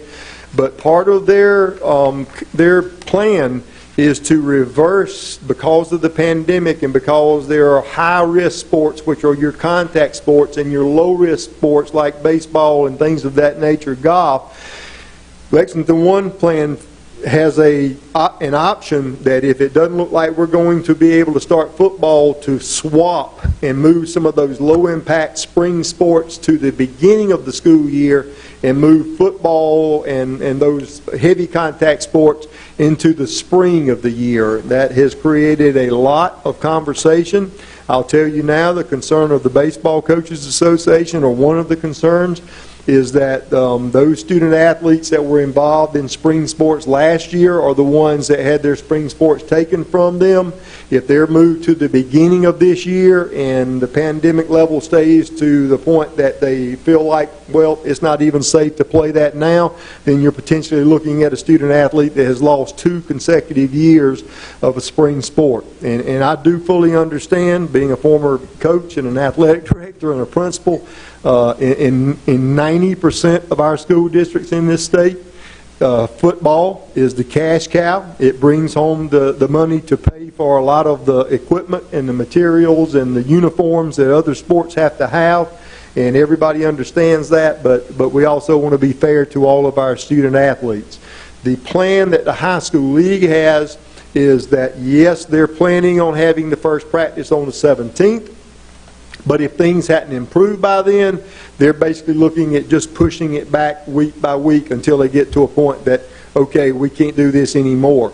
What some people are failing to realize in the high school league's plan, if you look at the middle of the page right above where it says start date layout for fall sports, and it says South Carolina High School League, and the initials are there, it says winter and spring calendars may be modified to accommodate moving a fall sport into the athletic calendar in the event the sport is unable to hold their season in the fall due to COVID-19.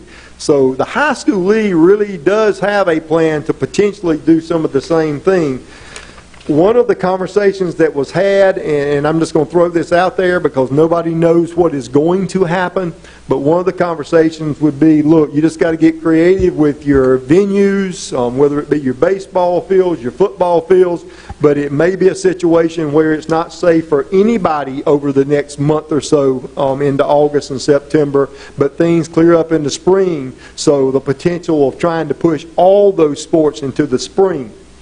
That may be something that's conducive to a lot of your 4A and your 5A schools that have a large number of athletes, but for your 1A, 2A, and I'm going to include Newberry and Mid Carolina as far as the 3A goes, that's tough, because what that's going to do is make your 2 and 3 sport athletes make a choice. So it could, to be perfectly blunt, and I'm just going to use baseball and football as an example, but if both of those sports are played at the same time, or if volleyball and girls tennis are both played at the same time, one of those programs is going to suffer to the point they're probably going to be playing with JV kids just to fill a varsity team. So I don't know that I like that scenario of everybody playing at one time, and I don't think a whole lot of people around this state do. But those are the options that are on the table. So right now, we're still going by the high school leagues options, because right now that is what is in place. But when that appellate committee rules, if they rule in the favor of Lexington 1, then it's going to change everything that I'm sharing with you right now. And as soon as we have that information, I'll be more than happy to share it with you. Any questions on what we're doing as far as 1.0, 1.5, or any questions about anything I just presented? All of our athletic directors are in tune with the board meetings? Yes, sir. They are. We met with our principals and our high school athletic directors last week and talked to them, and we're meeting actually with our middle school principals and our middle school athletic directors tomorrow after we get through our leadership team meeting. Yes, sir. They're already aware. They've been made aware, but we have not been face-to-face with them, but we'll do that with them tomorrow. That's already scheduled. Yes, sir. So if Lexington wins out, then that changes the whole state? Yes, sir. Yes, sir. Is he chairman of the board, or he's just a spokesman? Who's that? Lexington 1. No, it's just any time the South Carolina High School League has somebody to protest something, it normally goes to the South Carolina High School League's executive committee. And when the executive committee rules, the only group that can overturn them is the appellate committee, which is appointed through the, it gets into politics a little bit because it goes to the legislature. It's appointed, and they place people on that appellate committee. Some of them have athletic backgrounds, some of them have coaching backgrounds, some of them don't necessarily have that, but those are the people that will make the final decision, and we'll all have to abide by. Question. Yes. Will the student athletes be required to wear face coverings during their conditioning? Yes, sir, and that is, as a matter of fact, I'll read you the exact language. Face coverings that completely cover the nose and mouth are required for everyone. For athletes, they must wear a face covering when not actively participating in a sports activity. The face covering or the mask should be worn in sports drills where the covering is not inhibitory, and face coverings should not be shared. Non-disposable face coverings should be cleaned and disinfected daily. Coaches and staff must wear a face covering at all times while on site. Just curious, just thinking about how that may affect student athletes out in the heat with the face coverings. I mean, is that something that came up as far as like heat strokes and all that kind of stuff? Yes, sir. And that's why it says we're not inhibitory. If it is affecting their breathing, they can take them off. Because I want to say this one more time. I want to emphasize this. Right now, everything we're doing, those kids have to be properly socially distanced. And some of you might have seen some of the districts that were doing things when we were not doing ours. But I'll give you a great example. What a lot of the football coaches did, because you still, if we go out tomorrow and we're in that pod of 10 people, if there's one coach and 9 players, that means if it's a gym, that means that's the only people that can be in there practicing at that time. You can't have 9 on one end and 9 on the other end. But the same thing for a football field. Those pods can't be out there but at that point in time. So you've got all kind of room to social distance. So what some coaches did, they took their marking paint and they did like 6 to 8 foot circles, and they separated them 10, 12 feet apart, and those kids had to stay in their circles to do their conditioning drills. So a lot of creative stuff, and our coaches are well versed in that and are ready to get started. Any other questions concerning the high school league activity? Okay, well, obviously that is kind of looming and it's still hanging in there, and we'll get you information as we get it. The other thing is the South Carolina Band Directors Association put out a document. I won't read the entire document, but basically what I'll tell you is they have made the decision that the 2020 South Carolina Band Directors Association Marching Band Championships, that means your upper and lower prelims and the state finals and upper state champions and all that stuff, are canceled. So they are canceled. Those will not take place this year, and we certainly support that. There are a lot of different issues with when it comes to bands and the playing of mouthpieces or whatever, and flutes and clarinets and things of that nature, and how close you get in proximity doing your drills and getting in your marching formations and things of that nature. The Band Directors Association just thought it was safer if they just postponed those things or canceled them, and at this point in time, that's where they are.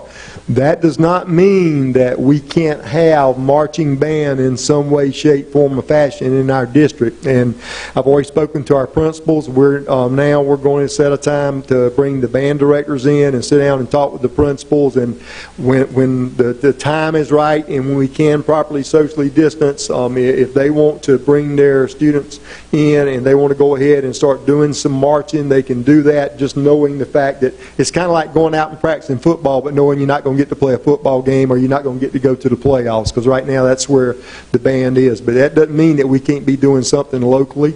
And we don't know what the level of this pandemic is going to be. And I told a band director this the other day, but it may be a situation where 3-4 months from now things are better, and our band directors come and say, hey, I know we can't have but so many people in the stadium, but if we can have whatever, just our parents to come in and let us do an exhibition and let them come out and watch it, what can you do with that? And it can be a fundraiser, we can charge something. So there's some things that are open there, and we're going to be as flexible as we can be, as long as we're keeping our students safe, our band directors safe, and the patrons that may be coming in. So their season is not totally lost as far as the band championships, yes, but they still can participate in marching band. And this is outside the school day. I'm not talking about band classes within the school day. Any questions there? Okay. Madam Chairman? Okay. Do I have a motion for us to move to executive session? So moved. Second. Okay, all those in favor? Do that.